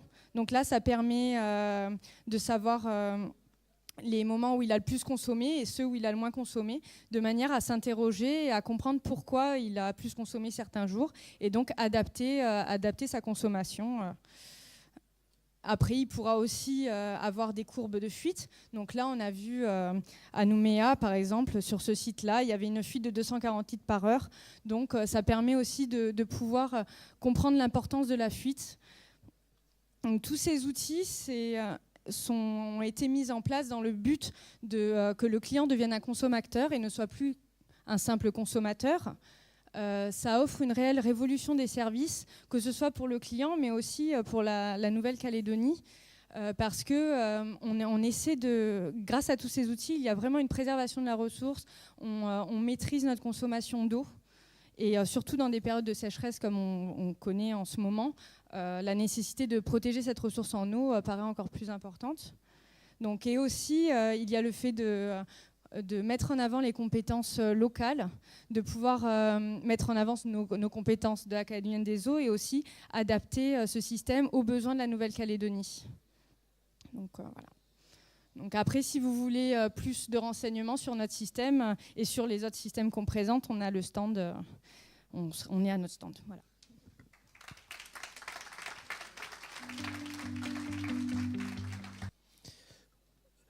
Oui, je vais parler à la place d'un de mes collègues qui devait présenter une technologie qui concerne le dessalement de l'eau de mer. Alors, je suis moins spécialisé que lui, mais en tout cas, j'essaierai de répondre à vos questions. Cette technologie part d'un principe simple, c'est que dans les îles, comme je l'ai dit tout à l'heure, il y a beaucoup d'eau, sauf que cette eau, elle est salée, et que dessaler l'eau de mer, c'est c'est des technologies qu'on maîtrise bien, qui évoluent sans arrêt et qui sont de mieux en mieux maîtrisées. Par contre, elles ont un défaut, c'est qu'elles coûtent cher en énergie. Ce qui fait que sur des îles où, comme on l'a dit, l'énergie est souvent assez chère, surtout sur les petites îles, voire indisponible, puisqu'il y a encore des îles où il n'y a pratiquement pas de réseau électrique, il a semblé intéressant de regarder si on pouvait associer des panneaux solaires et de l'osmose. Simplement, ce qu'il faut voir, c'est que les panneaux solaires produisent de l'énergie qui ensuite peut être stockée dans des batteries. Et ces mêmes batteries peuvent alimenter un osmoseur. Ça entraîne un inconvénient, c'est qu'il faut donc du coup des batteries. Et les batteries, il en faut beaucoup. Et les batteries, ce sont aussi malheureusement des objets très polluants. Donc on est allé rechercher une autre solution et on l'a trouvée chez une start-up qui s'appelle Mascara. Et je vais laisser la parole au créateur de cette start-up qui a fait un petit film pour expliquer la technologie qu'il a développée. La société Mascara a développé pour la première fois au monde un système de dessalement d'eau de mer solaire, avec une particularité, c'est qu'il n'y a pas de batterie, il n'y a pas de stockage d'énergie. Nous utilisons donc des capteurs solaires photovoltaïques pour produire l'énergie nécessaire à notre équipement. Et c'est cette électricité qui va piloter le fonctionnement de Osmosun, l'unité d'osmose inverse, qui va fonctionner donc au fil du soleil, c'est-à-dire à puissance et à débit variable. Lorsque des nuages apparaissent, on l'entend.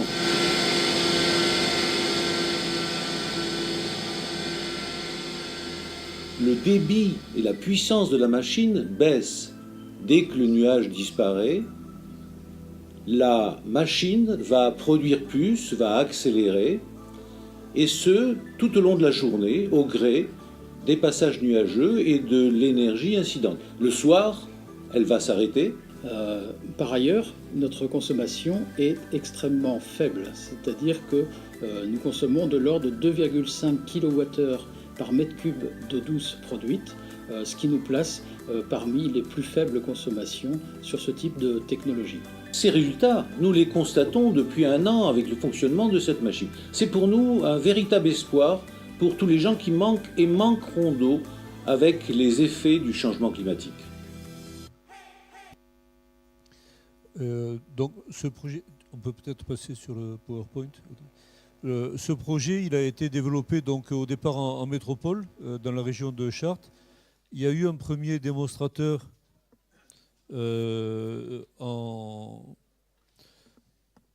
qui a eu lieu en Arabie, je ne sais plus, à Dubaï, je crois. Non, pardon, je ne suis pas sûr, dans les Émirats. Et ensuite, il y a un démonstrateur qui est en place depuis le début de l'année, donc depuis plus de 6 mois, sur la Polynésie française, à Bora Bora.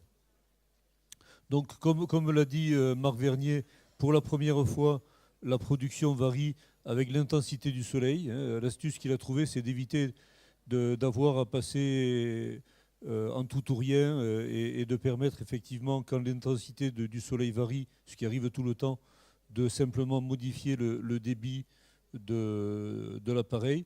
Donc l'appareil, finalement, les membranes vont s'adapter automatiquement à tous les paramètres, à la fois la température, la puissance solaire, la salinité, et pour sortir, donc adapter le débit d'eau traitée.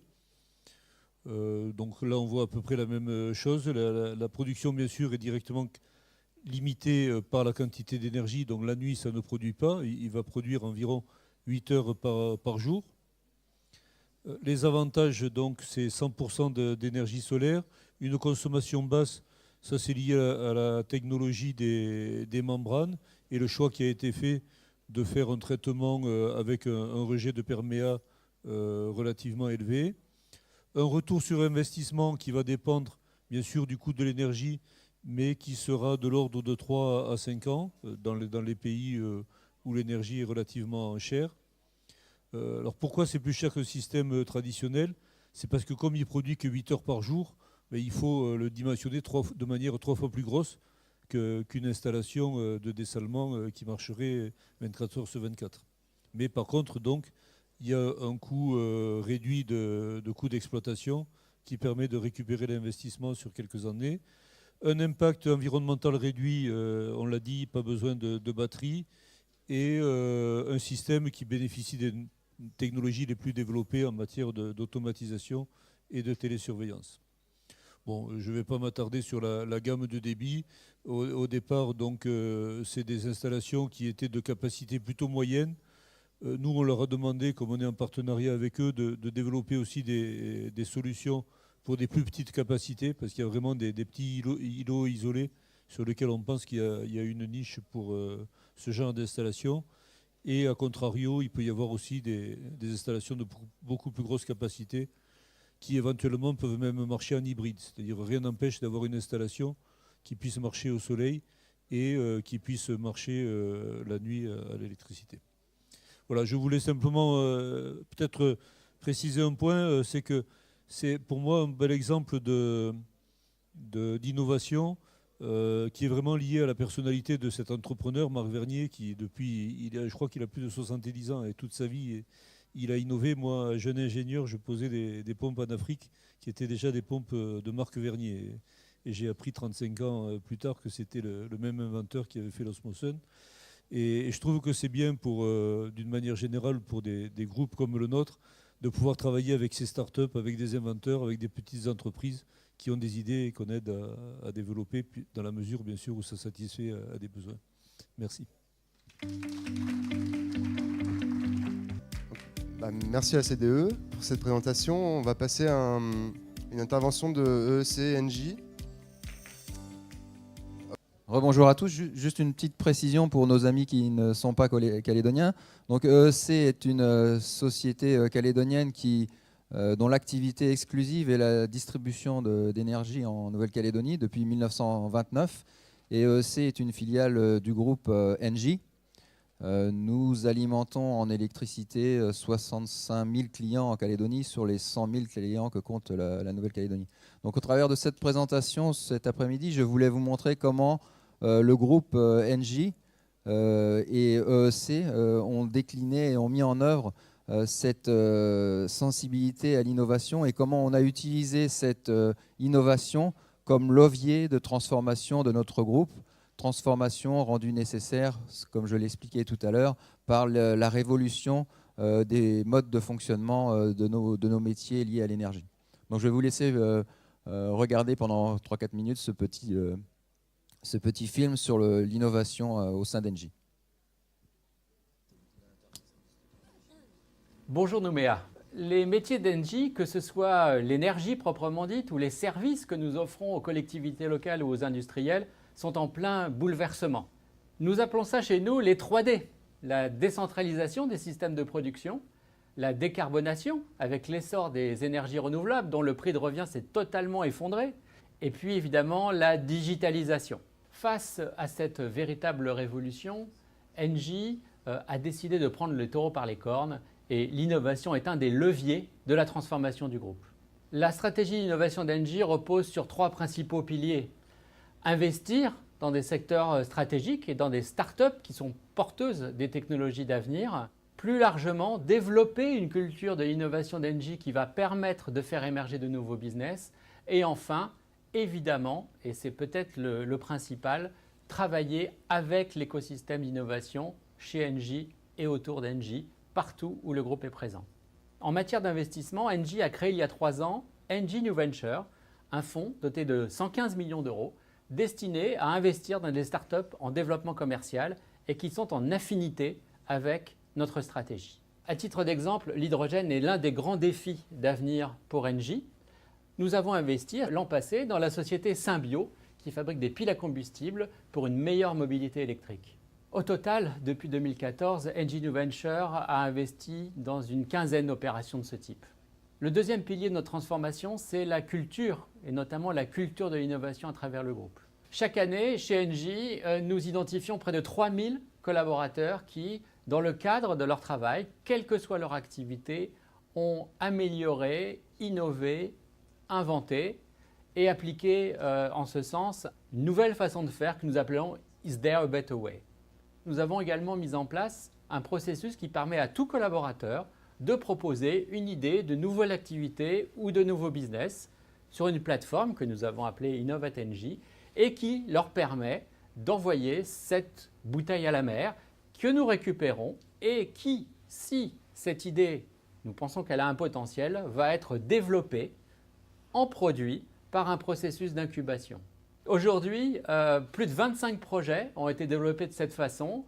Plus de 25 équipes ont passé 100% de leur temps dans un incubateur professionnel pour développer un nouveau produit et trouver un premier client. Le dernier levier, c'est la participation à l'écosystème. Comme mes collègues le font en Nouvelle-Calédonie, il s'agit tout simplement d'aller à la rencontre des écosystèmes locaux, que ce soit des incubateurs, des universités, des centres de compétences, quel que soit le pays, il y a toujours des foyers d'innovation, et aller à la rencontre des startups. C'est comme ça que l'innovation peut émerger en croisant nos besoins et le développement de nouvelles offres par les startups. De façon encore plus précise, Engie lance des appels à projets à la demande de ces business units qui ont un besoin opérationnel et nous avons lancé ainsi près de 60 appels à projets qui ont généré des dizaines de deals commerciaux avec des startups. Investissement, ouverture, agilité, culture, business, voilà en quelques mots les piliers de l'innovation chez Engie.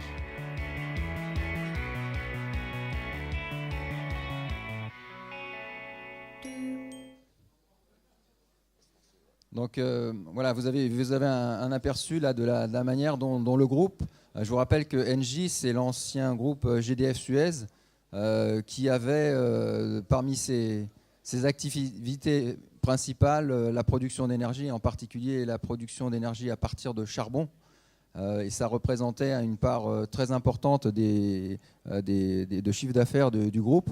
Et avec l'arrivée de notre nouvelle directrice, Isabelle Kocher, il y a 2 ans, on a complètement changé de mode de fonctionnement en se consacrant principalement à tout ce qui était nouvelle énergie, donc des énergies décarbonées, renouvelables, la digitalisation et le service qu'on apporte aux clients lié à cette révolution énergétique. Et donc le groupe Engie a cédé des pans entiers de son activité, a revendu l'ensemble de ses centrales au charbon et met en place les moyens de recréer les activités dans les nouveaux métiers liés aux énergies renouvelables et en ligne avec la transition énergétique. Donc je vais vous présenter de manière beaucoup plus modeste la manière dont on a implémenté ou déployé ceci au sein de EC, de manière tout aussi beaucoup plus modeste, mais avec beaucoup d'énergie et beaucoup de volonté. Et donc comment l'innovation, on a au sein de EC considéré l'innovation comme un levier de bouleversement ou de modification du fonctionnement de l'entreprise. Ça, j'en ai parlé tout à l'heure. Ça aussi, j'en ai déjà parlé. Donc, nos métiers sont en plein bouleversement. De plus en plus, l'énergie, pour répondre aux contraintes des changements climatiques, l'énergie devra être produite à partir de ressources vertes, renouvelables, donc principalement axée sur le solaire, l'éolien, les énergies marines. Elle sera de plus en plus décentralisée. Le concept qu'on a connu jusqu'à maintenant de grosses centrales de production éloignées d'un réseau de transport qui amène l'énergie à un centre de consommation, c'est un modèle qui devrait progressivement disparaître. De plus en plus, les énergies seront produites localement sur chacun de vos toitures, qui représenteront une petite centrale électrique à l'échelle d'un quartier, à l'échelle d'une commune. Donc l'énergie va être beaucoup plus décentralisée.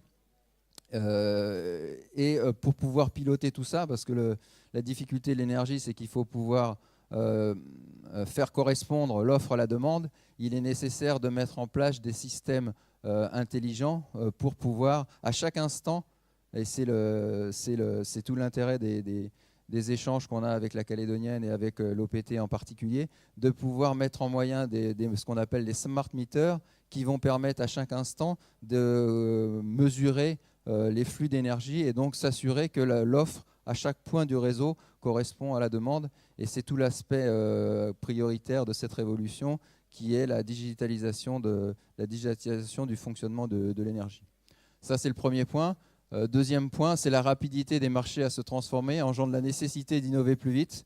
Voilà, le monde de l'énergie de demain est encore à définir et donc il est important, essentiel pour notre survie qu'on puisse innover, travailler avec les écosystèmes existants, travailler avec les startups pour imaginer et concevoir le mode de fonctionnement des énergies de demain. Et donc l'innovation constitue en ce sens un levier de transition et de transformation de l'entreprise. Alors développer une culture de l'innovation, ça se décrète pas, ça se décide pas au niveau du manager. Donc on a entamé il y a maintenant 2 ans une démarche d'entreprise qui a impliqué l'ensemble des collaborateurs. On a travaillé ensemble pour définir ce qu'on souhaitait que EC devienne, quelle était la vision de EC et quelles étaient les valeurs que nous souhaitions mettre en avant pour atteindre nos objectifs. Ce processus a été fait de manière très collaborative, hein, c'est pas descendu de la direction vers l'ensemble des agents, on a vraiment travaillé ensemble et cette démarche collaborative a permis de dégager 5 valeurs essentielles: la cohésion, le professionnalisme, l'agilité, le service au client et l'innovation. Donc l'innovation est clairement ressentie et sortie comme un élément essentiel de transformation de la société. Et pour cette valeur innovation, on a défini des grandes lignes directrices qui sont de répondre aux enjeux de la ville de demain, être un acteur de référence de la transition énergétique en Nouvelle-Calédonie, favoriser la créativité en osant, en se trompant parfois, mais en tirant profit de nos expériences, et proposer à nos clients des services innovants. Et à partir de ces 5 actions maîtresses, l'ensemble des agents, service par service, section par section, ont travaillé à la mise en place de plans d'action très très opérationnels qui permettent de s'intégrer dans cette démarche d'innovation qu'on a progressivement mis en œuvre au sein de EC. Monsieur Quéret, le directeur de l'innovation, le rappelait tout à l'heure, on a en tant que filiale du groupe Engie accès à cette plateforme d'innovation. Donc chacun peut dans la société poster des idées. Donc on en a posté une dizaine l'année dernière. Certaines ont été suivies qui permettent à tous nos employés d'avoir une idée et de l'exposer pour qu'elle soit éventuellement par la suite reprise et partagée avec d'autres. On a mis aussi en place un réseau social d'entreprise, Yammer, donc qui est l'équivalent d'un Facebook d'entreprise quelque part. On ne l'utilise pas trop comme outil Facebook, mais plutôt comme moyen de créer des groupes de travail avec différents collaborateurs à travers le monde sur des sujets sur l'énergie décentralisée, sur des aspects très techniques liés au réseau. Donc ça a permis à nos agents de beaucoup mieux communiquer avec leurs pairs au sein du groupe Engie sur différents aspects techniques dans différents domaines. Donc c'est un moyen aussi important de travailler avec l'ensemble de nos agents sur cette culture de l'innovation. Toujours pour développer la culture de l'innovation, le groupe organise tous les ans un trophée de l'innovation. Avant ce trophée, pendant 1 mois et demi, l'ensemble des collaborateurs peuvent préparer et envoyer des projets. Nous avons cette année à EC proposé 3 projets en 2016 et nous avons été récompensés pour le trophée que vous présentera tout à l'heure Julie, qui est la borne de paiement Scan & Pay. Et nous avons sur ce projet obtenu une récompense du groupe Engie. L'innovation, bien sûr, c'est une démarche, mais c'est aussi pour la rendre disponible à nos clients. Alors là, j'ai présenté deux offres nouvelles que nous avons mises en œuvre récemment. La possibilité nous offrons à nos clients la possibilité d'installer sur leur toit des panneaux solaires.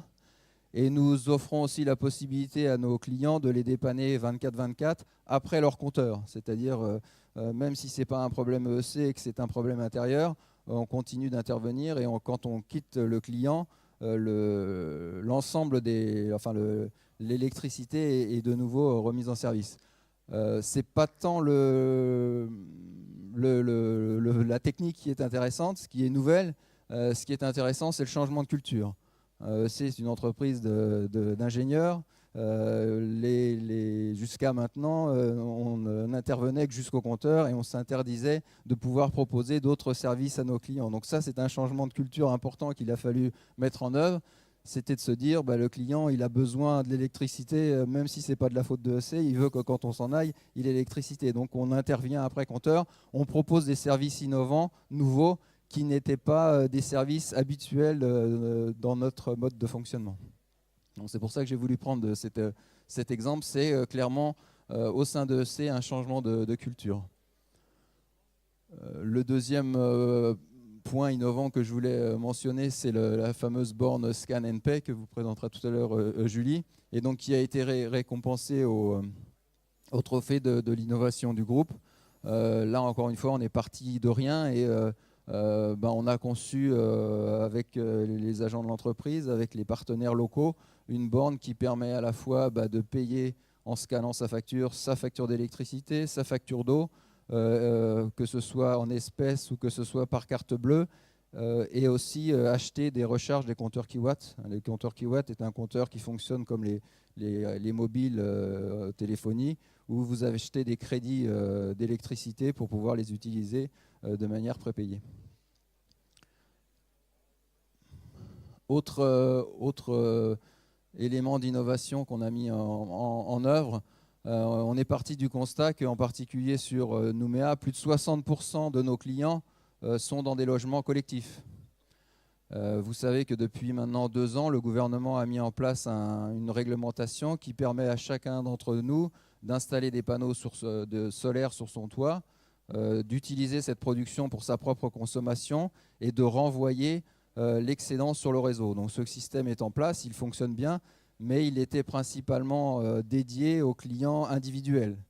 Quid de mes 70% de clients qui ne pourront pas utiliser ce système. Donc on a réfléchi à un système grâce aux compteurs intelligents, grâce au réseau LoRa développé par l'OPT, qui permettrait en quelque sorte, et c'est pour ça que j'appelle ça autoconsommation virtuelle, qui permettrait en installant sur une copropriété ou sur des logements SIC, une seule installation solaire qui débite sur le réseau, et on reconstitue toutes les 10 minutes, grâce aux informations des compteurs intelligents, une estimation de ce qu'aurait été mon autoconsommation et de ce que j'aurais renvoyé sur le réseau, et qui permet dans ce cas, une fois par mois, de simuler une facture pour chacun des locataires, comme si chacun d'entre eux avait acheté un panneau solaire pour son propre compte.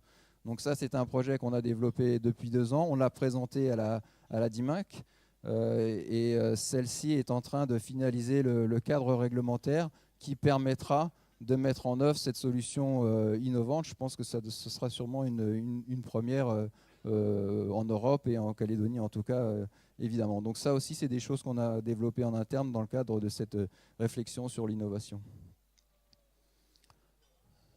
Autre élément sur lequel nous avons travaillé, vous avez vu monsieur le directeur de l'innovation présenter les recherches et les études que nous faisons sur la mobilité électrique. Depuis la fin de l'année dernière, on a mis en place un démonstrateur au PK4 AEC qui intègre en écosystème vertical les panneaux solaires, un système de bornes électriques avec un système intelligent d'autopartage et des véhicules électriques. Tout ce système fonctionnant pour l'idée de pouvoir proposer ce système-là sur les collectivités. Donc dans un premier temps, démarrer ce principe de véhicules électriques en autopartage pour les collectivités qui pourraient être intéressées.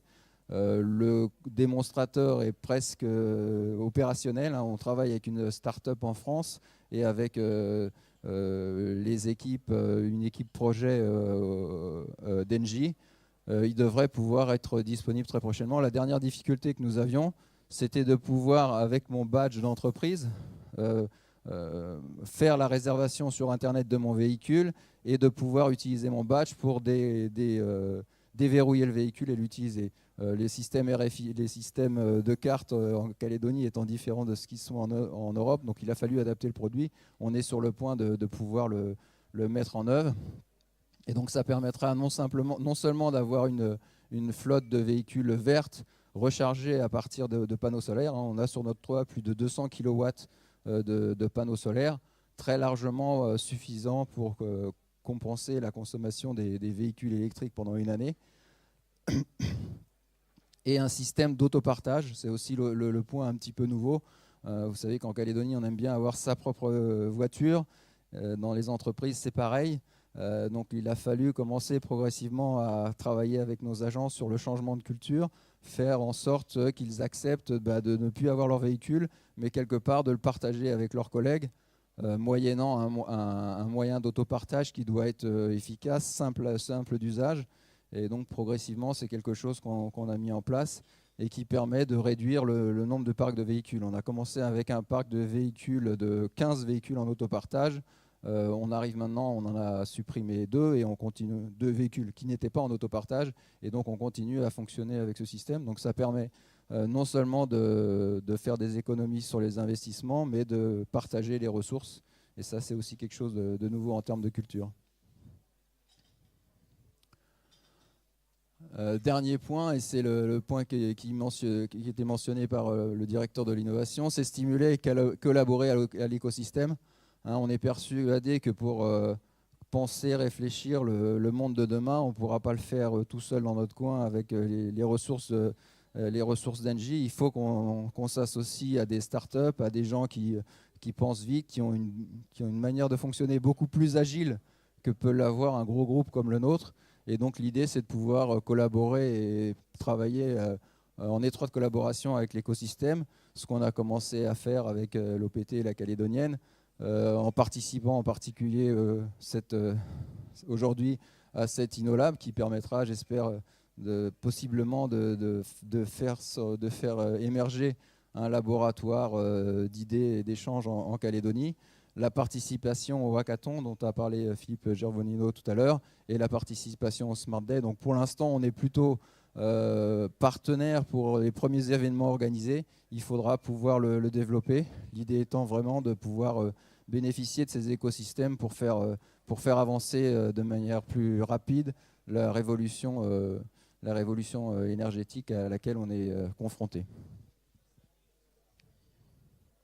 Voilà, je vous remercie de votre attention. C'était une simple petite présentation sur l'innovation chez nous. Ok. Bon, je vais m'introduire quand même. D'abord, je vous remercie de m'accueillir. C'est difficile de parler après des sociétés comme l'OPT, la Calédonie des Eaux et EEC qui mentionnent d'ailleurs ils allaient faire une présentation très modeste. Donc la mienne sera encore plus modeste. J'espère que j'aurai au moins un support, parce que sans support, c'est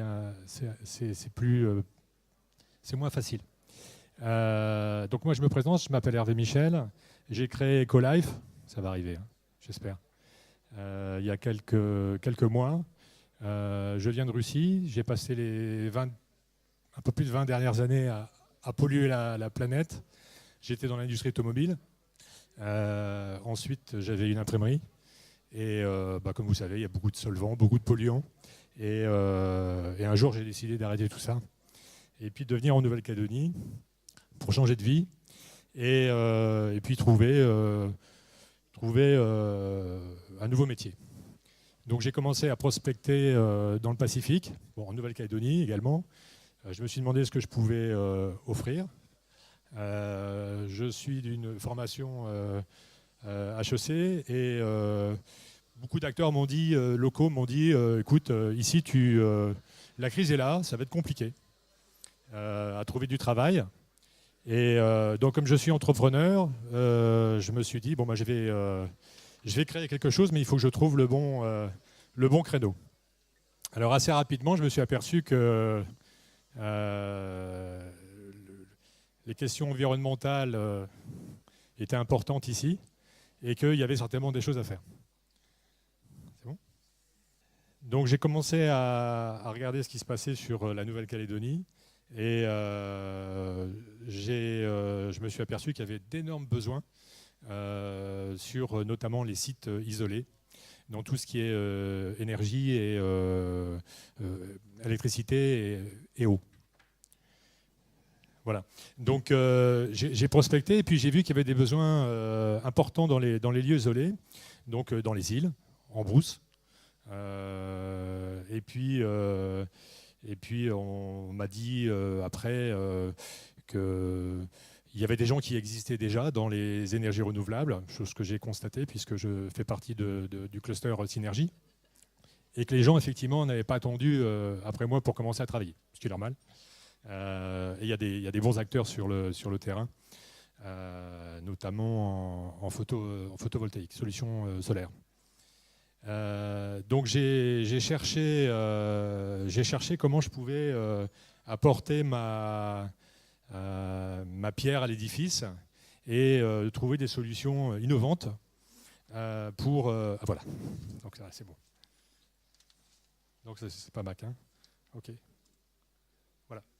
Donc là j'ai prospecté, donc je reviens, excusez-moi, je suis content qu'il y ait un support maintenant. Donc évidemment tout le monde sait où est la Nouvelle-Calédonie et le constat est qu'effectivement il y a beaucoup d'îles et que moi, grand voyageur, je me disais bon, on va essayer de voyager un petit peu autour de la Nouvelle-Calédonie et puis regarder les besoins. Alors le constat que j'ai fait, et encore récemment, et vous l'avez fait aussi, c'est qu'il y a un changement climatique important et notamment, bon là, celle-là c'est Irma. Alors on n'est pas tout à fait du même côté de la Terre, mais beaucoup d'experts disent que ça va arriver un jour. Et là je me suis dit, au lieu de faire du préventif, du curatif, on pourrait essayer de faire du préventif et trouver peut-être des solutions avant les catastrophes, pour éviter des gens qui cherchent de l'eau, qui n'en trouvent pas, et puis qu'il n'y ait plus d'électricité. Et puis parallèlement, bon, moi j'ai rien contre un ERCAL, hein, c'est juste une photo que j'ai vue sur Internet. J'ai remarqué aussi que les gens qui étaient sur le réseau, il y avait souvent des coupures, et ça pouvait représenter des problèmes importants chez les particuliers, puis aussi chez certains industriels. Donc ça c'était le premier constat. Ensuite, donc en brousse, la photo à gauche, en haut, j'ai remarqué qu'il y avait beaucoup de grands propriétaires terriens, ou petits d'ailleurs, qui n'avaient pas d'électricité, qui n'avaient pas d'eau, et ça posait problème. Alors évidemment, ils ont tous trouvé des systèmes qui marchent plus ou moins bien, mais plutôt mal que bien. Il y a une île que vous devez certainement bien connaître, là où effectivement aussi il y a quelques soucis. Et puis des lieux isolés pour les antennes relais, par exemple. Alors, moi j'ai une bonne nouvelle, c'est qu'aujourd'hui, tout devient possible parce qu'on peut mettre de l'eau et de la lumière partout. Avant et après les catastrophes naturelles, dans des lieux très isolés, avec des nouveaux systèmes hybrides que je vais vous présenter, qui réduisent les coûts, et parfois considérablement, et qui ne rejettent quasiment pas de CO2. Donc plus d'excuses. On n'a plus d'excuses. Maintenant, on a les produits. Et Ecolife répond à un besoin réel. Alors, on est dans un Fab Lab. Donc je me suis dit, je vais présenter comme un Fab Lab. Donc moi, j'ai considéré tous ces éléments comme des commodities. Et donc, vous avez des panneaux photovoltaïques. Moi, j'ai rien inventé. Ils existaient déjà. L'hydraulique existe déjà. Les batteries. Les groupes électrogènes aussi, l'éolien, le réseau, pourquoi pas, les inverteurs, converteurs, tout ça, ça existe. Et donc là, jusqu'à présent, On n'a rien inventé. Donc un vendeur qui vous dit il n'a rien inventé, c'est quand même pas mal. Sauf que j'ai trouvé une société en France qui s'appelle Herma Énergie et qui a trouvé, qui a fait un algorithme et qui permet en fait de faire travailler toutes ces énergies ensemble. Alors en gros, comment ça marche? C'est on va chercher la meilleure énergie au meilleur moment et la moins chère pour avoir une continuité de réseau, sans coupure ni micro-coupure. C'est ça la nouveauté. C'est ça la valeur ajoutée du produit. Et c'est ce que Ecolife met en avant depuis quelques mois sur le territoire, en visitant des fermes aquacoles, des sites isolés de télécommunications, et puis des îles aussi. Il y a beaucoup de besoins. Alors concrètement, les produits, ils se traduisent par des produits, par exemple mobiles, donc derrière une voiture. Donc vous avez le panneau photovoltaïque, c'est très simple. Panneau photovoltaïque qui va capter l'énergie la journée. La nuit, il va y avoir les batteries qui vont prendre le relais. Jusque-là, il n'y a rien de nouveau. Ce qui est intéressant quand même, c'est que tout ça s'est fait automatiquement. Et si le lendemain matin, il n'y a plus de batterie, et que par exemple le ciel est couvert, un générateur électrique de secours viendra se mettre en marche automatiquement. Et dès qu'il y aura un petit peu de soleil, automatiquement l'algorithme calcule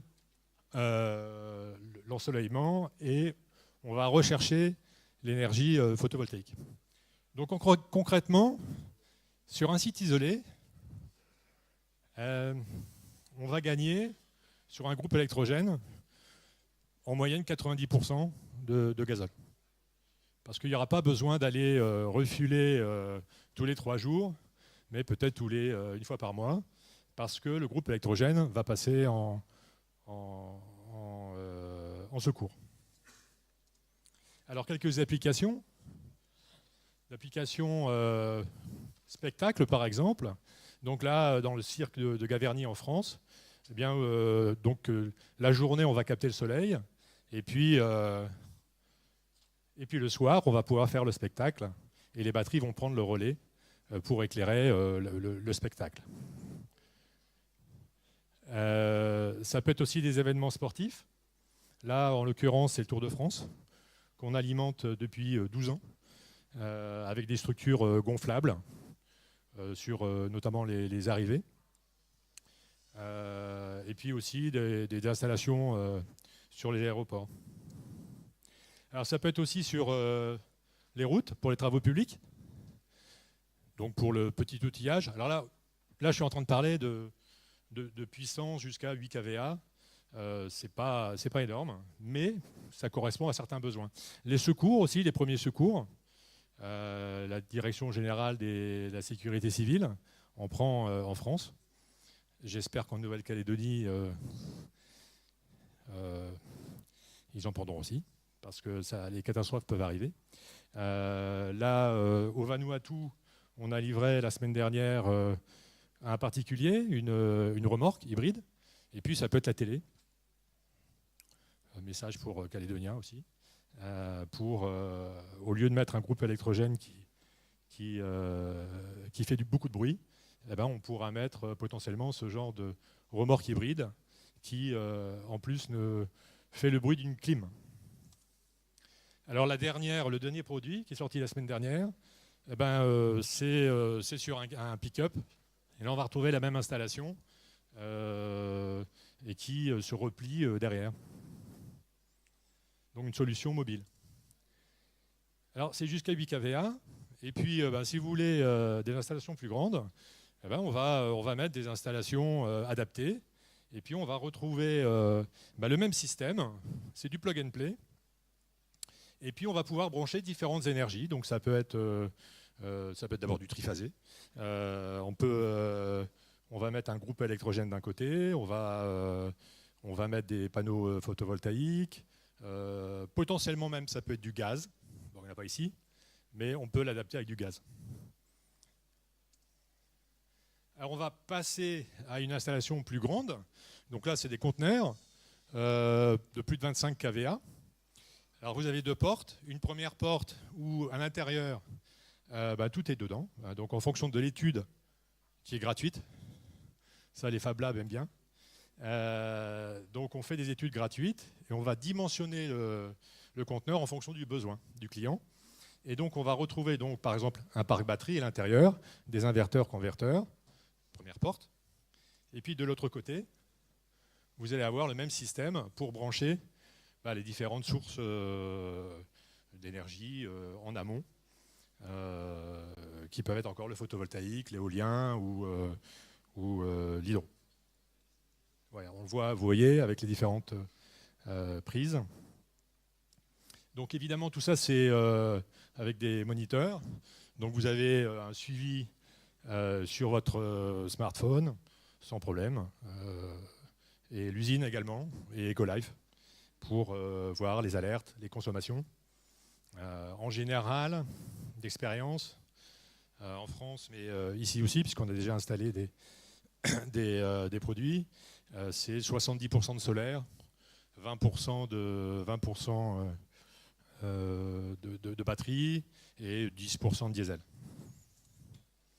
Encore plus gros, là on a des gros conteneurs et on va pouvoir les plugger pour installer des champs, des fermes solaires et puis potentiellement peut-être, pourquoi pas, électrifier une île complètement en toute indépendance, c'est-à-dire hors réseau électrique. Alors la petite blague, c'est que potentiellement on peut au lieu de mettre un groupe électrogène en backup, on peut mettre le réseau.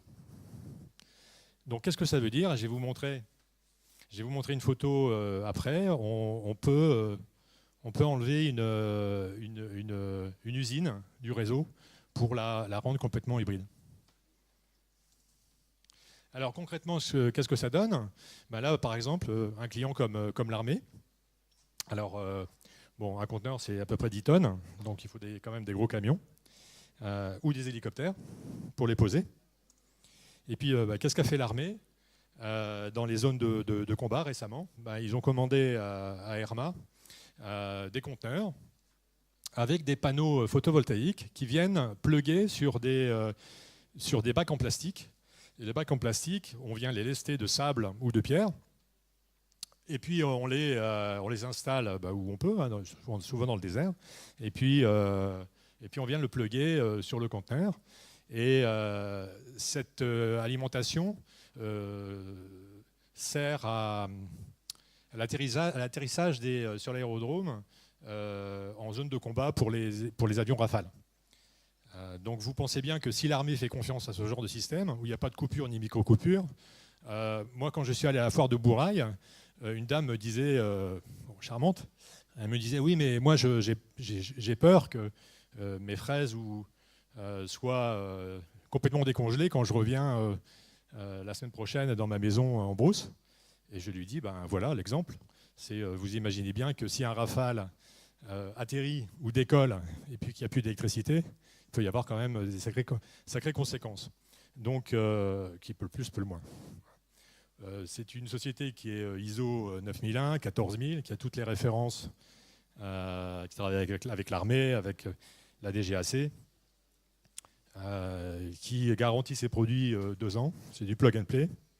Et puis là, je vous disais tout à l'heure, par exemple au Vanuatu, l'usine Sweety, je pense que vous devez connaître l'usine Sweety, c'est une usine de glace. Alors il y en a une à Païta, mais ce n'est pas celle-là.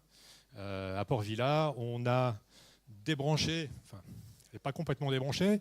Aujourd'hui, elle fonctionne à 70% hybride. Et dans quelques semaines, ce sera 100% hybride. Donc on l'a débranché du réseau. Et vous pensez bien qu'une usine qui travaille 24 heures sur 24, qui fait des glaces, elle doit quand même sacrément avoir confiance à ce genre de système. Alors, dans ma prospection, parce que je suis souvent sur le terrain, beaucoup de gens m'ont dit ah, bah, c'est super, vous m'amenez de l'électricité, mais qu'est-ce que vous avez dans l'eau? Donc au départ, moi, j'avais rien. Et puis petit à petit, j'ai trouvé des systèmes. Alors, j'ai commencé à vendre des cuves. Alors, ce sont des cuves modulaires. Alors, ce ne sont pas des cuves en béton, hein, c'est des panneaux de polyester qu'on vient apporter sur les lieux isolés. Encore une fois, les lieux isolés. Et puis, on vient les monter comme des Legos. C'est très facile à mettre en place. Et puis surtout très léger. Et c'est étanche. Et puis là aussi, là, il y a quelques fontaines qui vont arriver sur le territoire. Donc ce sont des pompes mécaniques, donc sans entretien. Vous pompez, vous mettez le tuyau de l'autre côté, par exemple dans une cuve à purin. Je vois que c'est un peu bizarre, mais vous pouvez mettre ça dans n'importe quelle flaque d'eau, pas salée, hein, pas salée. Vous rajoutez le choléra ou la peste, et puis vous sortez une eau pure grâce à des membranes. Et donc je vais faire goûter. Non, vous voulez pas? Eh bien, ça marche pourtant. Ça marche. Et ça marche pas qu'en Afrique. Mais elle est bonne.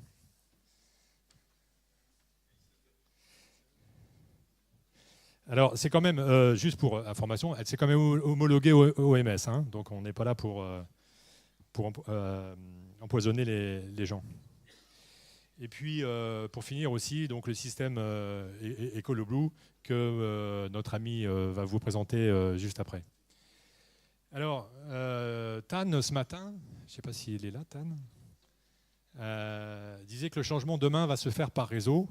Il s'est fait déjà avec EcoloBlue, Ecolife, parce que j'ai eu un appel de quelqu'un qui habite Moscou et qui a trouvé sur ma page Facebook certains produits intéressants. Et donc je pars dans 15 jours sur Moscou et il voudrait développer donc toute la partie sud de la Russie et les pays annexes, Kazakhstan et autres, avec les produits Ecolife. Voilà. Donc ce que je vais vous dire, c'est qu'aujourd'hui, il y a plein de solutions économiques. Là, on parle, par exemple, la dernière offre qu'on a faite, on parle d'un coût de 0,001 € le kilowattheure. Un retour sur investissement de 18 mois. Donc aujourd'hui, il n'y a plus d'excuses, il n'y a plus d'excuses financières. Bon, après, ça reste peut-être politique, je ne sais pas. Mais il y a des solutions pour l'eau et l'électricité. Voilà. Donc Ecolife se met à votre disposition pour répondre à vos besoins. Je vous remercie.